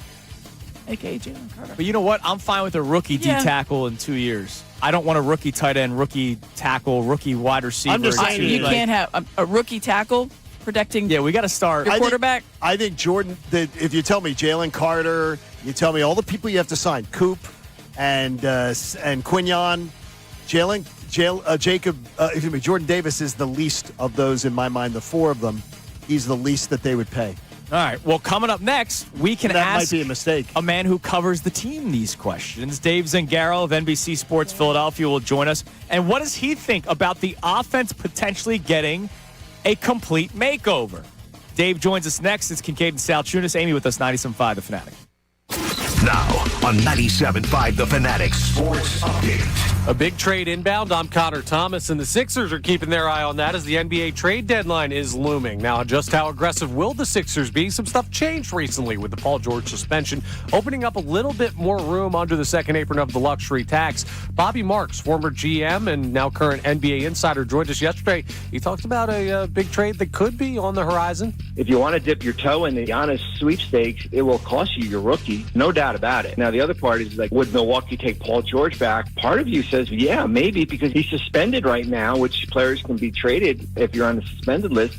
Now, Giannis would be a pipe dream, but he is in the news, and the expectation is that he could be moved ahead of the deadline. Something to keep an eye on. We'll see if the Sixers are in on him or other players.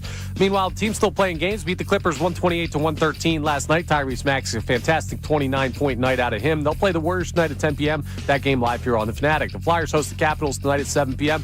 in the penultimate game of their pre-Olympic break schedule. You can hear that game live over on WMMR. Dave Zangaro of NBC Sports Philadelphia joins us coming up next to talk about the latest with the Birds. This update is brought to you by Mothers Against Drunk Driving. For victims of drunk and drug driving, your grief is unique, but you are not alone. You always have a place at MADD. Call the 24-hour victim helpline at 877-MADD-HELP or visit MADD.org.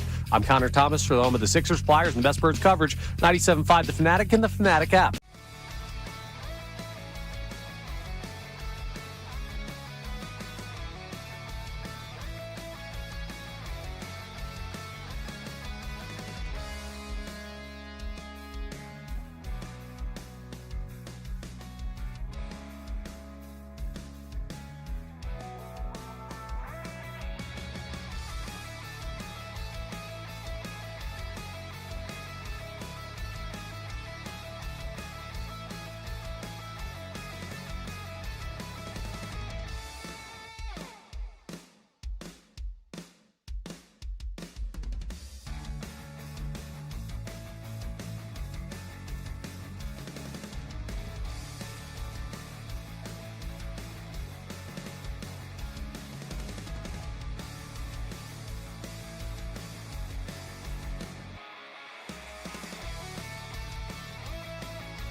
want the offense to be quote unquote more modern. All that stuff that you heard is not just anti-Nick Sirianni. It also doesn't technically tailor to what Jalen Hurts likes or does, which is what football people tell us. This isn't me just getting something out of thin air. There are people that cover the NFL that tell you that Jalen Hurts likes to do specific things. Jalen Hurts himself has said the offense is going to look the way that Jalen Hurts wants the offense to look. There are people that cover football that do analysis that tell you Jalen Hurts struggles with a lot of pre-snap motion, that there are things in Jalen's game that doesn't work. The offense that he ran at Alabama compared to what he's run the last few years here with the Philadelphia Eagles, that Alabama offense was space age. Sure. Compared to what he ran here. But the offense that then he stepped in with Lincoln Riley at Oklahoma on a short leash, learning on a very short leash. He stepped in and then was a Heisman guy and got them to the college football playoff. One of the 4 teams in the college football playoff. So to me, it's that idea of, I know that Jalen can do it. I don't know that Nick can stay out of it. And that's what I'm concerned about. Now back to the show. All right, it is 9 a.m. here on this Tuesday morning. Amy Fadul with us for her Tuesdays with Amy. Of course, Fridays with Fadul as well. We're talking a lot of Eagles and Sixers today. The Eagles conversation about whether or not you want Sean Mannion and Josh Grizzard to try to tailor the offense to what has worked the last couple of years with Jalen Hurts and Nick Sirianni, or if you want them to maybe do a complete makeover. So just kind of scanning through some of the replies on Twitter, Austin Jones, Sean Rodman doing a great job in the back, posting some of the videos. Going back in the 6 o'clock hour when he first asked this question, a lot of people want a complete makeover. Good. And you asked that. You thought majority of people would want a complete makeover. That's what I thought. Now, when I say majority, I'm saying greater than 50%. So like 51% would say, burn this thing to the ground and rebuild it totally different, which I'm hoping. Now, some responses that I do want to read. The one I saw, Philly versus everybody, believes they should tailor the offense to Jalen Hurts. It should always be around him. Why is this even a question? Well, the reason why it's a question, the offense seemingly has been tailored around him. Correct. It won them a Super Bowl 2 years ago, and then defenses found out a way to stop it. Was the offense tailored around Jalen Hurts 2 years ago? It was tailored around Saquon Barkley. Okay. But we have said, even this year, in games where you're asking Jalen to throw X amount of times, it typically doesn't work. And so with these two minds, Sean Mannion as your OC, Grizzard as your pass game coordinator, these guys are, I would imagine, people that want to throw the ball a little bit more. Now, Tampa, Grizzard was the OC in Tampa. We had Greg Allman on yesterday who talked about a lot of pre-snap motion. They ran the ball, right? They had Rashad White and Bucky Irving when they were both healthy. Two-man back, well, not on the field at the same time, but they split rotating. the carries. Mm-hmm. They ran the ball, pretty consistently. And then if you look at Sean Mannion, Green Bay ran the ball too, right, with Josh Jacobs. But they were not afraid to ask Jordan Love, hey, we need you to throw the ball 35 times in order to win today. They were not afraid to ask Baker Mayfield to throw the ball 40 times in order to win football games. When both of those guys were not risk-averse. Let's face it. I mean, they all did whatever they could to make the play work. If it was a passing play, you would see them scramble around Jordan Love and Baker Mayfield. And I think that one thing when you were looking at the way that Jalen Hurts runs the offense, if he is having to throw a lot, he is less likely to scramble to try to make the play. And that doesn't mean because he can't scramble. I know he can scramble. He's risk averse. He doesn't want to create the turnover. I think that is a very, very good thing. But sometimes it's been detrimental because there's times where you're thinking, you could have made there was something there if you just looked at it, right, and then we would see him either like just dump it down or throw the ball away. Also, still very good decisions, better than an interception. But sometimes when you look at the offense compared to like what Baker Mayfield ran down there in Tampa, and then obviously Jordan Love, the scrambling aspect really was kind of integral in them trying to create that passing game going, get the passing game going. The closest thing to a Sean Mannion, Grizzard offense that he's ever run is Lincoln Riley's offense at Oklahoma. So just pulled up the numbers.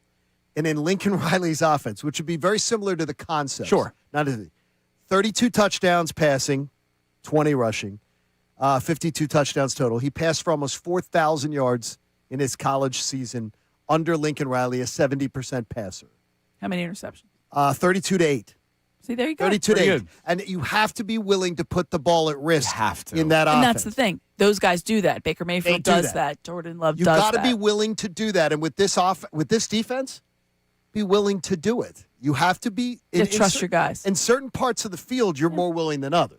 I think that'll be the big difference going forward. I don't even need 35. Just give me 25. Well, let's see. Is there a major makeover coming for the Eagles offense this year? Joining us now from NBC Sports Philadelphia. Hell of a job covering the Eagles. Our man Dave Zangaro joins us. Dave, good morning.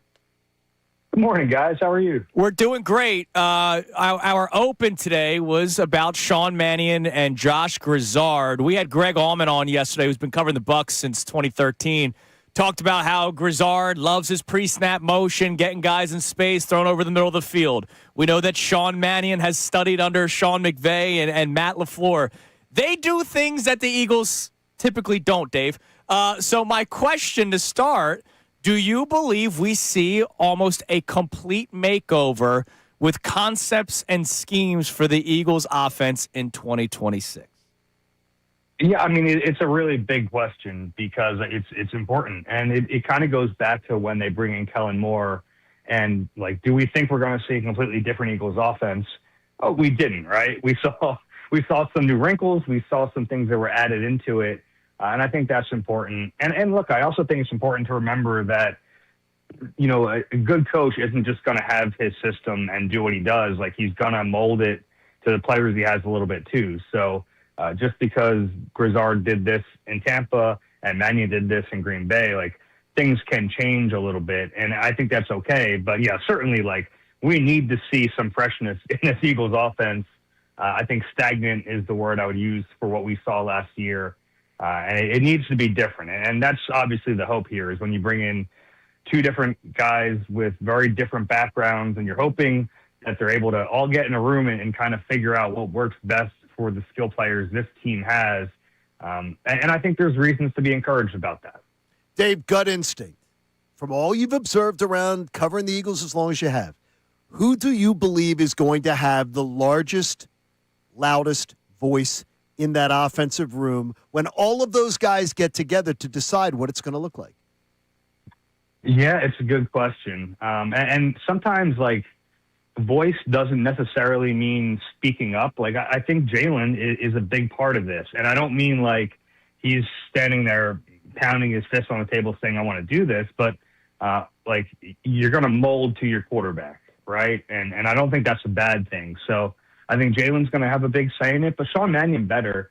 And it better not be Nick Sirianni, honestly. And that's not a shot at Nick, but thank you. You know, like, it's not. It's like, look, I think sometimes Nick gets dragged a little too much. Like, he's been an offensive coach for a long time. He probably deserves a little more respect than he gets. But, like, clearly what they've been doing isn't working, and it's led to 2 new hires. So if you're going to hire these guys, you have to entrust them, give them some power to make the changes necessary to get the most out of the offense. So Sean Mannion better be right at the top of the list here. Yeah, Dave. Hi. Good morning. Do you know, Dave, do you know Amy Fadul's with us? Hi. Have you met Amy? Hi, bud. I'm not sure. Maybe. I don't know. In passing. Hello, Amy. It's good to see you. When you're looking at this, and I think a lot of the reasoning behind some of the fans that are saying, like, just blow it up and completely gut it and don't take anything over is the fact that it was such a rough watch consistently throughout last season. Going forward, you know, it is going to be a collaborative effort. We all know that. You just wonder whose voice is going to be the loudest in there. And Jalen Hurts is going to have the say. So how much do you think he wants to have a complete revamp and does want to air it out just a little bit more, given the fact that he knows these guys have that kind of passing, you know, prowess or whatever as built into their offense? Sure. Look, it's funny because a lot of players will tell you that all they care about is winning, and you kind of don't believe them. With Jalen, I do tend to believe him. I think that he wants to win no matter what he has to do. But I think there is a part of him that wants to show he can be a better passer in this league. And to me, it goes back to the straitjacket comment a couple of years ago. Like, you know, he understands what's being said about him as much as he doesn't want to admit it. So, yeah, I think that there's an opportunity here to get more out of the passing game and to focus on what he does well. Like, even last year, you know, they kind of stopped taking as many deep shots as you'd like to see. And it's the one thing that he's like consistently been good at since he's been in the league in terms of throwing the football. And look, I think the relationship between him and Sean Mannion is going to be paramount. It's not just about getting a guy with good ideas into the building. It's about getting a guy with good ideas who can earn the trust of this veteran quarterback and get the most out of him. So, you know, I've started to do a little digging on Sean Mannion, and I've liked what I've heard so far in terms of his effectiveness as a teacher and his ability to connect with quarterbacks in particular. So I think that's the exciting part about this hire, is that he has the quarterback background, obviously played quarterback in the league, has coached quarterbacks. So, yeah, I think that's the exciting part of that hire when you're looking at Jalen, is like, is this the guy who can get the most out of the quarterback? NBC Sports Philadelphia's Dave Zangaro joins us here on Kincade and Salciunas on this Tuesday with Amy Fadul. Dave, I was listening to you last week on Middays with Marks. I know that you have not done a mock draft just yet, but I know your brain is probably thinking about what the Eagles could do. We just got into a conversation before we had you on. Do the Eagles go into this draft with specific plans for needs as opposed to best player available, which we've seen them do the last couple of years?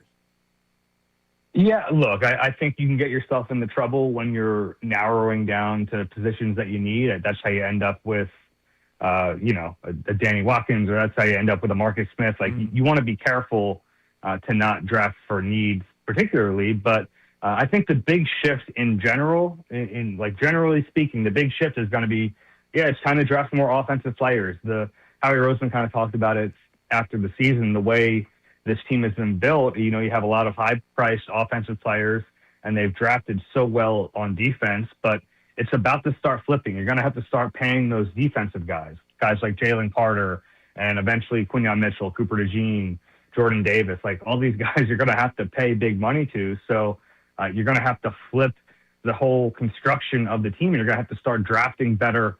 And on the offensive side of the football, you're going to have to actually start drafting some offensive players. So I expect that this is the year we start to see that shift. And it doesn't mean that you reach. Like, if there's an edge player who's rated much higher than an offensive lineman, you take the edge. But I do think that in general, we're going to start to see that shift where they're going to need to start drafting some offensive players, because that's how you get cheaper players on that side of the football to complement what you're going to have to do on defenses with. You know, we're going to have to pay those guys quite a bit.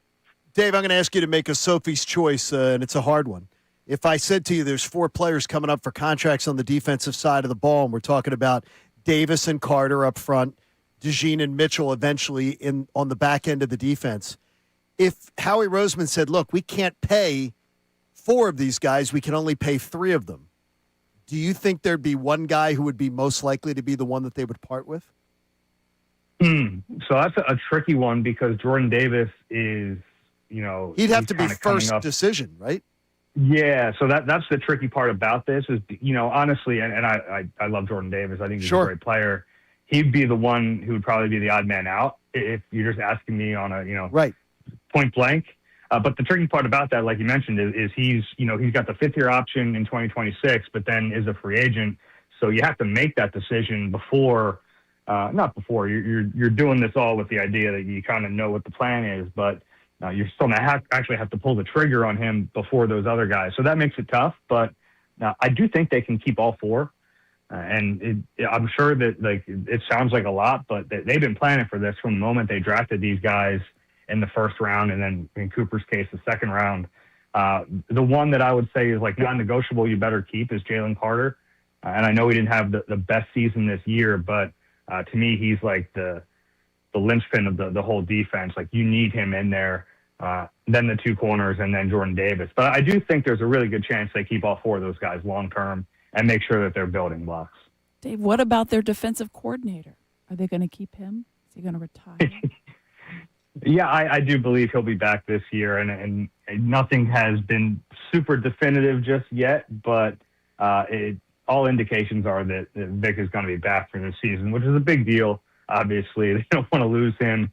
But we kind of went through this a little bit last offseason, him thinking about retiring. He's of that age where, I think it's fair that he steps back and figures out whether or not he wants to do this. It kind of reminds me of like Jason Kelsey's final couple of years where you're just going, I don't know if he's coming back or not. Maybe, I don't know if it's a keg of beer that can send Vic, but maybe it's like some Phillies tickets. Oh, yeah. Do something to make sure that he sticks around because they really do need him for this year. And I do believe he'll be back, but it's scary to think about what this team would look like without him. Dave, it'd be scary to know what Philadelphia would be like without you. Oh. We appreciate the time. We'll never find out. That's very kind. Dave, you're the best, man. Thanks, Dave. All right, guys. Bye, Dave. Have a good one. There he is, Dave Zangaro from NBC Sports. I always thank Dave in the press box when I see him at Eagles games. I always thank him for the content that I'm willing to steal. Yeah. But I say we always attribute it when we steal it. Hell yeah, we do. Now But we're I going to thank steal somebody else's work from NBC Sports Philadelphia, Ruben Franks. Oh, well, that's always good. So before I asked him about the mock draft, I wanted to confirm that he has not done a mock draft yet. Because last week on Middays with Marks, he said he had not done one yet. He doesn't do it this early. Okay. Which We'll do it soon, but not this early. So I clicked on it, and the most recent publication on NBC Sports Philadelphia was Ruben Frank's list of the 10 most disappointing Eagles in 2025. Okay. And I disagree with half of it. Okay, can we guess these? Amy and I go back and forth in Connor? You can guess the you Like want to guess Family the Feud. players, and Like I'll give you Family the Feud. order. Yeah. All right, yeah. All Family right, Feud. So, Reed Blankenship. number 9. Wow. I didn't expect it to be 9, so that's something. Saquon Barkley. Saquon Barkley, not on the list. First See, you got first one one. X All right, already. Connor, Shade, come on, good Good answer. answer, Come on. good answer, Come on, good Connor, good answer. answer. Come on, Connor. Make it a good answer, though. Let's throw AJ out. Like you're gonna say AJ. Throw it Yes. out. AJ Brown is numero uno. Yes, and he should be.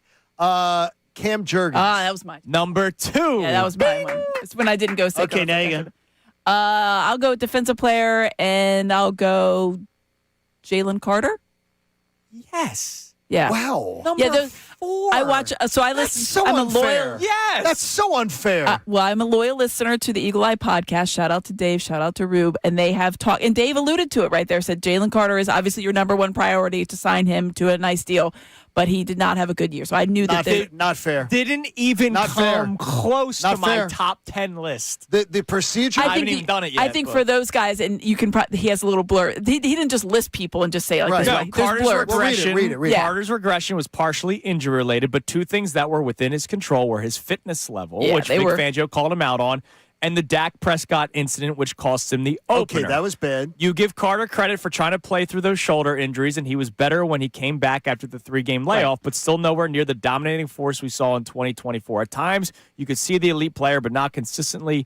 Will be interesting how his step backward affects contract talks now that he's eligible for an extension. There are 2 YouTube videos you can watch about the shoulder procedure that he reportedly had done, because they didn't lead you through what he reportedly had done and why people have it done.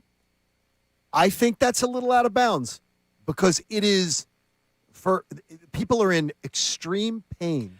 Yeah, I think he's and talking stress. about before that. If you remember, he started the season pretty poorly. He showed up to training camp. He couldn't even get on the field. There was a lot of commentary about how he showed up out of shape. And here's a guy that's like trying to get that big contract. I think the worry has been, all right, like, you're in line for this. You got to, you Well, did that was 2 the same years thing ago. with Jordan, and then And he Jordan did. worked it out. Then Jordan So you're hoping but it that took him a while. I to think work that's it out.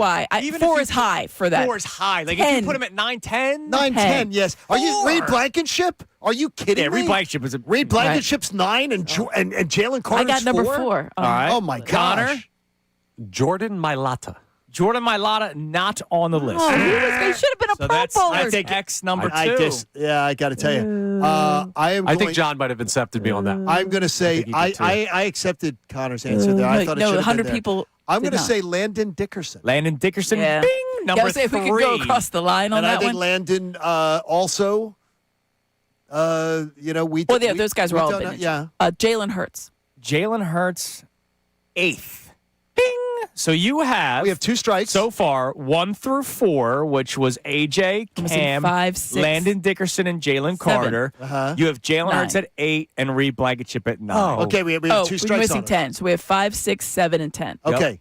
And we have 2 strikes. Yeah, let's go to a specialist, Jake Elliott. Jake Elliott. Oh, well done. Number 6 Good job, on the Connor. list. So you're missing 5, 7, and 10. Good job, Connor. We It's needed just players, right? Just players. we needed that Kevin one. Patullo. We needed that one badly. Yeah, we're not allowed to use didn't Kevin know. Patullo. Oh, this is hard now. This is hard because some of the names on this list I wouldn't have put on the list, and now I'm feeling like I'm going to make a wrong choice here. And it's the 3rd strike. I agree. Again, not necessarily order. I agree with 5. Okay. I agree with 7. I'll give you a clue because of this fan base. Because of this fan base. Yeah. Oh, wow. Anyone want to take a stab? Take a stab if you want to try it. Because of this fan base. Talked about him a lot. Dory Jackson? No. No. Oh, 'Cause I think Grant Calcaterra. He is 10th. That's not who I'm That's talking a great about. But poll. he Good ain't poll, though, 10. Abe. You Because everybody redeemed thought he was yourself. going to be You the. redeemed yourself after the first Well, one. I thought that because it's fan base, because we love like All the right. backup guys. Same idea. Oh. Oh, sorry. It was your turn. No, that's fine. No, I said apologies. to go for it. I was so excited. I said to go for it. That's really If good. I say one word, it'll give it away. Say it. Incubator. Oh, It's Keely Keely Ringo. Okay, Oh, that's 7. He's 5. Is he 7? He's 7. Wait a minute. He should be Keely higher Ringo up. should be higher up. Like he should be 5. Yeah, because he was supposed to be opposite. Here we go. We got Like it. that's why Jalen Carter being 4 is ridiculous. To Who me. else is on the list? Nolan Smith. Okay. I agree Oh, with. yeah. He did not Nolan? have No, he between did not injury have- and yeah. not playing well. He Yeah. did not have a That great was a year. tough year for him. That's a good one. That's why I needed a trade for Jalen Phillips. That's That's why good. I Exactly. would pay Jalen That's Phillips. It's why when people didn't want All to right. trade Nolan Smith for Myles Garrett, remember that conversation? This is what I'm talking about. Like we fall in love with players that are good. No, I don't remember that conversation. That's That's a that little. was- That's a little high. There were We fall in love with players who aren't good. no. I mean, Look, that's Myles Garrett. No, I got said you. who are good. I didn't say who are not good. Who are good. Oh, He's okay. good. He's Okay. not great. Oh, okay, good. And there are that's people that are because- like, no, you he's a can't. good player. Don't Correct. trade him. Why? for Myles Garrett. Who you watch? For a generational defensive player, that's a terrible idea. The trade would never have happened because of the No. money. But there were people that were like, no, don't do it. Don't even think about it. All right, Don't coming even up, try to make it coming work. up next. If I say it, I'm a dumbass. If Nick Foles says it, then what? It's Kincade and Salciunas, 97.5 The Fanatic.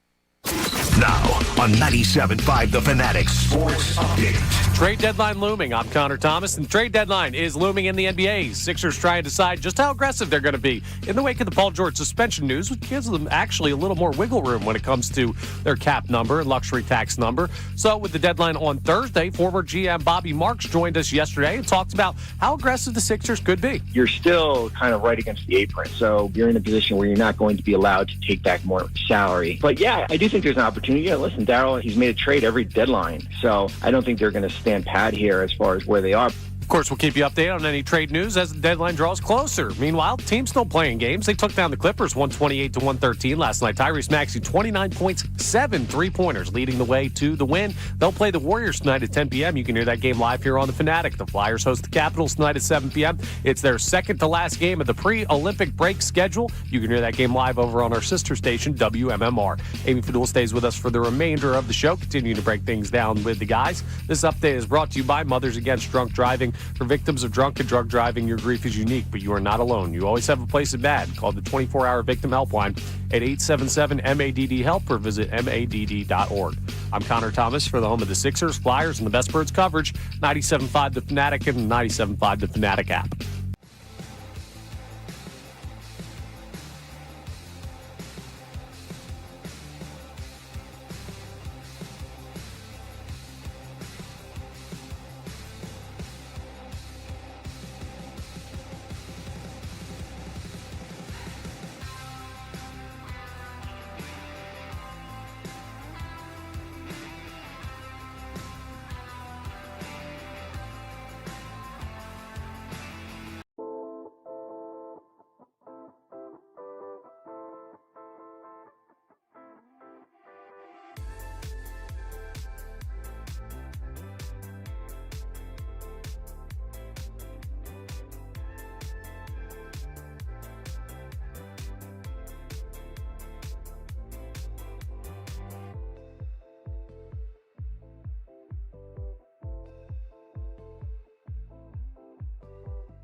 The final hour of Kincade and Salciunas is presented to you by The Bagster. It's a dumpster in a bag. You can get yours today at Home Depot and Lowe's. You need details? Go to Bagster.com. It is 9:31 here on Kincade and Salciunas, 97.5 The Fanatic. All right, let's go caller.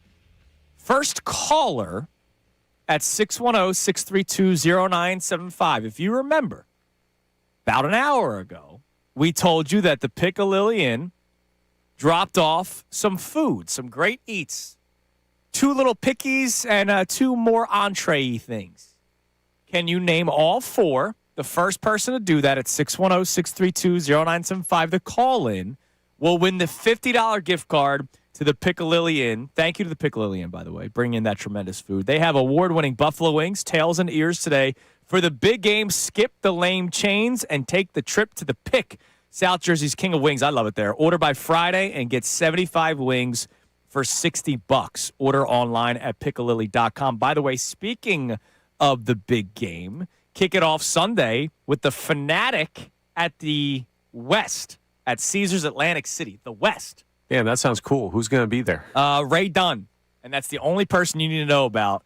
Ray Dunn and Connor Thomas will be hosting our big game pregame party. That's at Caesars, right? Is that Caesars? The West at Caesars. That's fantastic. That's a cool That's name. a great spot. The West. That's a great spot. Don't know how we got in there, but we did. Come Connor, hang that's out a with fun us. spot. You guys are going to do a broadcast, right? And then also a little game day party, including a DJ. They got the oversized games, interactive competitions, swag giveaways, and an open bar with buffet service. Love that. Register on site for a chance to win some huge prizes, including the ultimate fan cave experience at the West and also a VIP Vegas getaway. Connor, you're not eligible for these, man. So wait a minute. Learn more or book your experience at Caesars.com/AC. You got to be at least 21. Gambling problem, call 1-800-GAMBLER. Click the events page at 975thefanatic.com for more details. So if you don't win the $50 gift card to pick to host your party, you could go hang out with Connor and Ray at the West at Or take Caesars one of them AC. to Vegas. Or what you could do is win the pick gift card and do the Caesars, and then also use the pick gift card at a later date. That is going to be so much fun. Connor, that's a great spot to hang out, though. It'll be fun. Can't wait. Let's see if Andrew in Medford can get the full order. Andrew, you're on the Fanatic. Do you remember what the pick brought in for us? I do, and it all sounded awesome. So I got the French onion dip, the buffalo hummus, bacon blue cheese sliders on a pretzel bun, and a chicken and waffle. Good job, Andrew. We'll put you on hold. You got the $50 gift card to the pick. He even mentioned the pretzel bun. Yeah, well, he's a very Medford important. guy. He's right around the corner from there. So he knows it. He knows the pick. See, he knows the menu probably by heart. That's awesome. Well, it was an important distinction. You want to make sure. That is awesome. Medford's not right around the corner. It's close. Is it? How far? 15 minutes? Close-ish. Well, I don't know. That's what Google Maps are for, right? 15, 20 minutes? Maybe 15 minutes, probably, right? Is it? Yeah, dude. 15 minutes, I would think. Man, From where they were describing it to me, I would say. I must not know my jersey. I must be a fake jersey guy. Now, you're further down, though. Medford's my neck of the woods around Hainsport. It is a 15-minute drive. I would have said that. How about that? Yeah, doggy. That's good work. So he's right around the corner. Enjoy, Andrew. Look, I love Andrew. Piccalillians. That's amazing. All right, so congratulations to Andrew in Medford. All right, Amy, if you remember last week, I was called a dumbass for.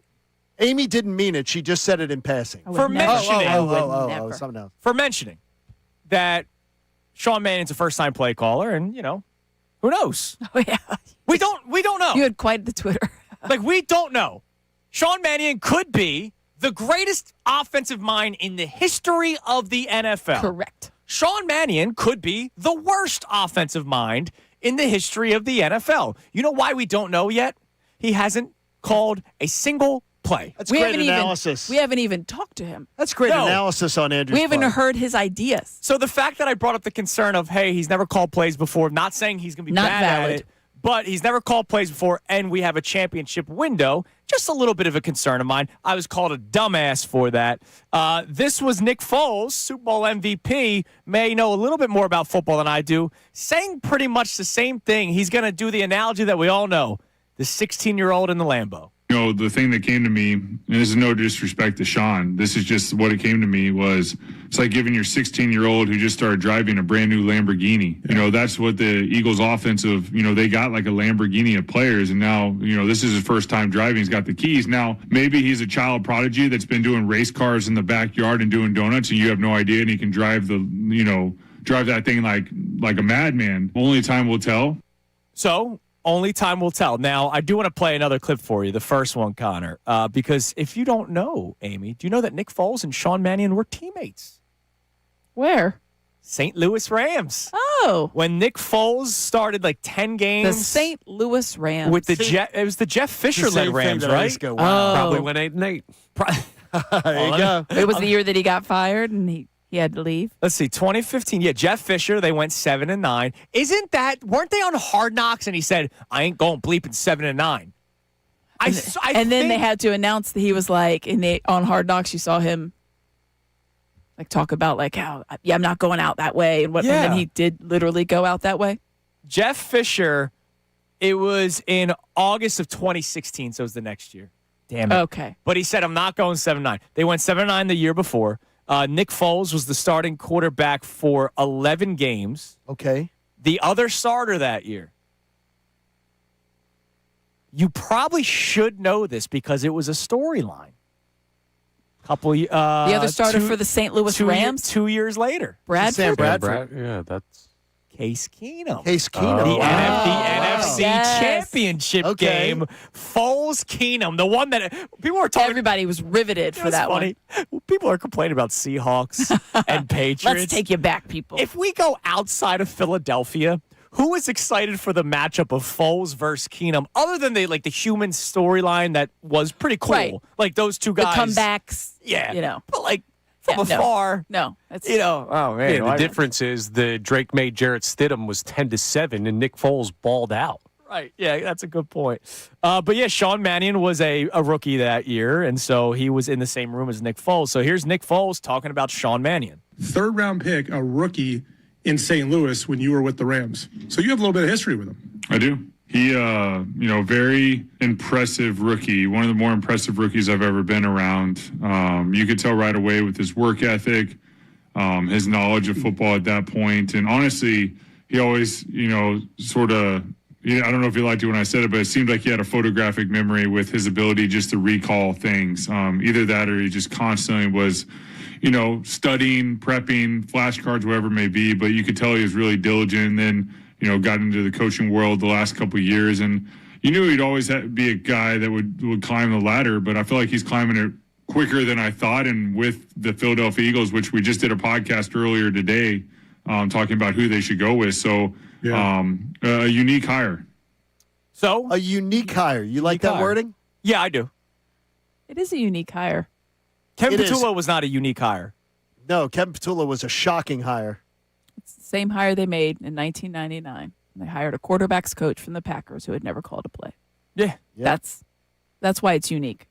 They haven't done this in a long time. They haven't gone off, script, so to speak. Well, for a Doug long Peterson time. never called a play either. Right. Offensive coordinator who never called a play. He had been an offensive coordinator. Yeah. I think that was the difference. This guy's never been even an OC.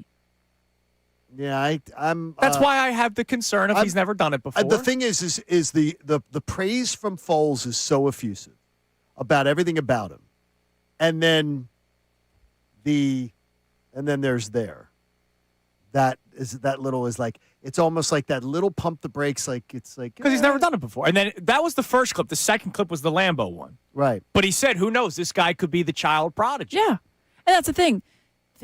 At the end of the day, who knows is the overriding thing. You put stock into an organization that has rewarded you with playoffs every single year that Nick Sirianni has been the head coach and has rewarded you with 2 Super Bowl runs, one of them ending in a championship, and hope that, yes, once again, they did figure it out. Right. That's where we're all at. And honestly, they are that too. They're that way as well. Like they're hoping, all right, we did our due diligence. We're going to try to do something a little bit different and go for a guy that's going to be a young and up-and-coming, well-regarded play caller and offensive mind. We're going to go for it. Does work out, that's not great. But I feel like this whole thing of like people saying it's not good. How do you know it's not going to work? Right. Like when people freaked out, it's funny because we did the show, and it depends on where you stood when the news dropped that Sean Mannion was hired. We did a show where it was like, intrigued, we'll see. If you were like pro-hire, you were pissed off by our analysis. If you were anti-hire, you were pissed off by our analysis. Exactly. Right? It was like, because you wanted to be mad. Could you look at this positively?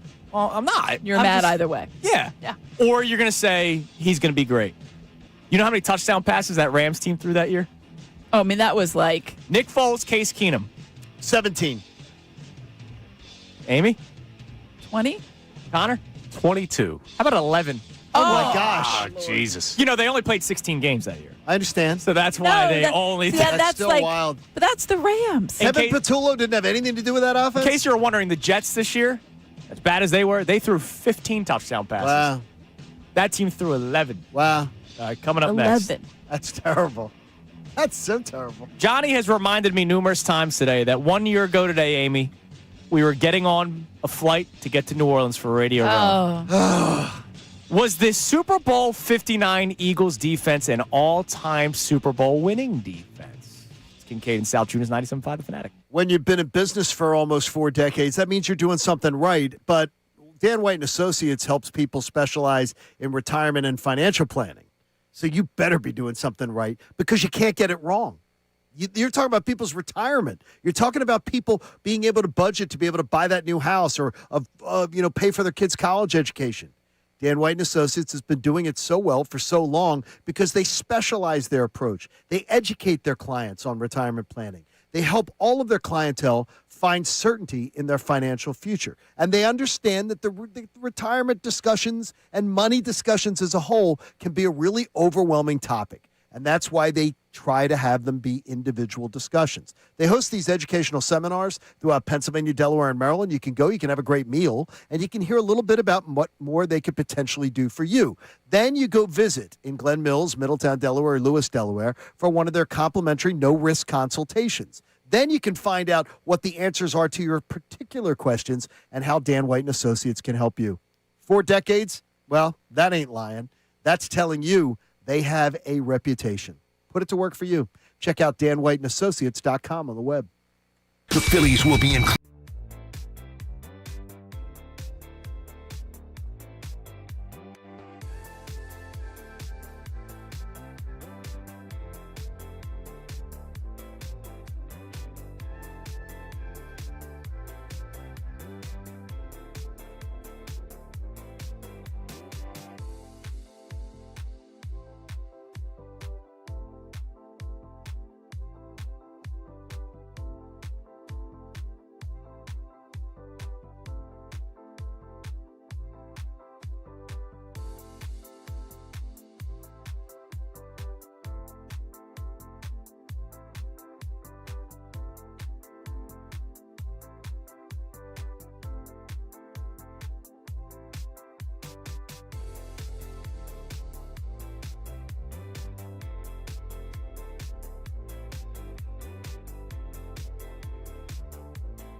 Yeah.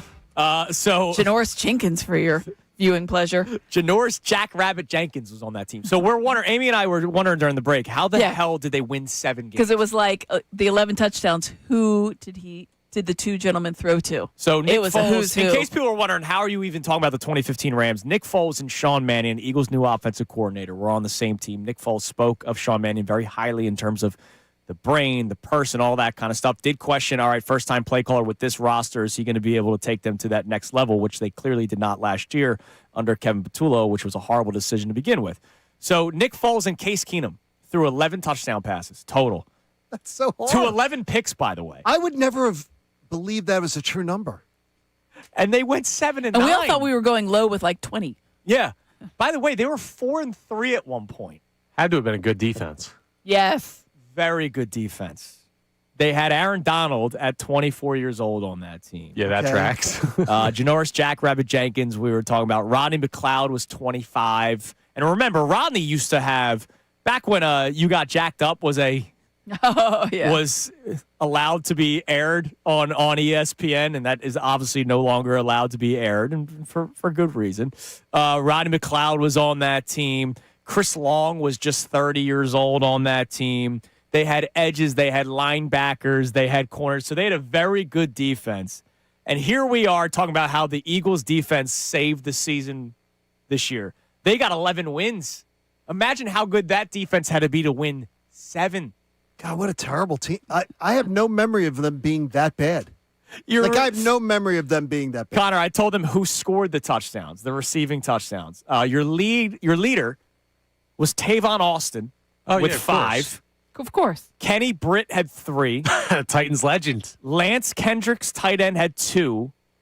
And then Stedman Bailey had 1. Those are some names, yeah, man. Right? Those people definitely existed. Those were your 4 players in a 16-game season that scored a touchdown pass. Just 11 of them. The Eagles, as bad as it was, Goddard scored, AJ scored, Devontae scored. Who else? Did Dotson get in the end zone at all this year? Saquon scored receiving. Saquon scored receiving, I believe. Yeah. That's how bad some of these teams are. Anyways, speaking of the Eagles, their team was good 2 years ago. That's why they won the Super Bowl. That's some great analysis for Facts. Well done. By the way, 6 players for the Eagles scored touchdowns. Grant Calcaterra had 1, as did Jahan Dotson. The 2024-25 Eagles defense, we have talked about arguably the best defense in Eagles franchise history. Arguably. Not saying the best. Absolutely. No. They won playoff games and won a Super Bowl. That rules them. It's arguable, and they win the argument. The greatest Eagles defenses, people argue, are teams that sometimes didn't win a playoff game. Argument lost. Yeah. So, John, I'm turning to you as the historian of the show. You're saying I have gray hair. No, but it is the truth. Yeah. Are the Eagles, the 2024-25 Eagles, Super Bowl 59 champions, are they one of the greatest defenses in Super Bowl winning history? No questions asked. If you're talking about the Super Bowl game? Yep. Oh, there's not even a question. Well, no, the team that played in the Super Bowl, like all season long, as a whole, got to the Super Bowl, won the Super Bowl.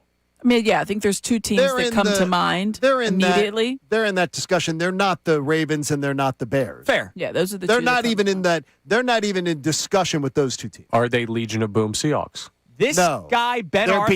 They're beyond them. They're better than that one. Okay. Yeah. No. Legion of Boom Seahawks? I think that the Eagles might have been better than the Legion of Boom. Oh, they didn't have a cool nickname. I don't believe they were. I think the Eagles they had fall the into exciting whites. The Eagles fall into Thank you very much, the Eagles Amy. fall into Apologies. If you're telling me the Eagles are probably right around top 5, yeah. Ben Arthur of Fox does not have them in his top 9. I don't think they're I'm dying to know They're not the who's Legion of 9 Boom. then. 9. Was he going back to the 70s Well, he Steelers does. teams? He does Yeah. in some I mean, ways. those are obviously Steel Curtain. And this is where, when Steel you talk Curtain about is Super ridiculous. Bowl, there's 60 of them now. So 9, the Okay. 2015 Denver Broncos. Which was a great defense.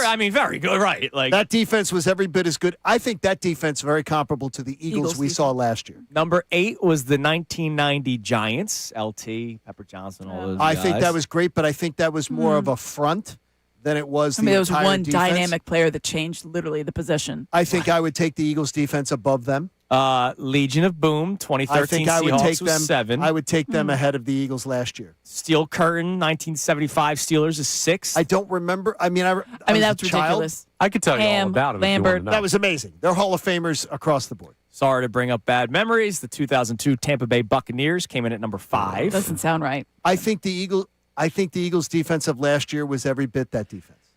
Comparable. Like right That there. defense, some of these defenses, they really changed the game. Like LT changed the game. That 2002 changed the game. Tampa 2, it changed the game. I'll tell you something as you continue with the list. I think the Eagles defense from this past Super Bowl year ages better into that So conversation. here's the other thing. So number 5, the Tampa Bay defense. He also mentions the Bucs have 4 Hall of Famers from that team: Warren Sapp, Derek Brooks, John Lynch, Rondé Barber.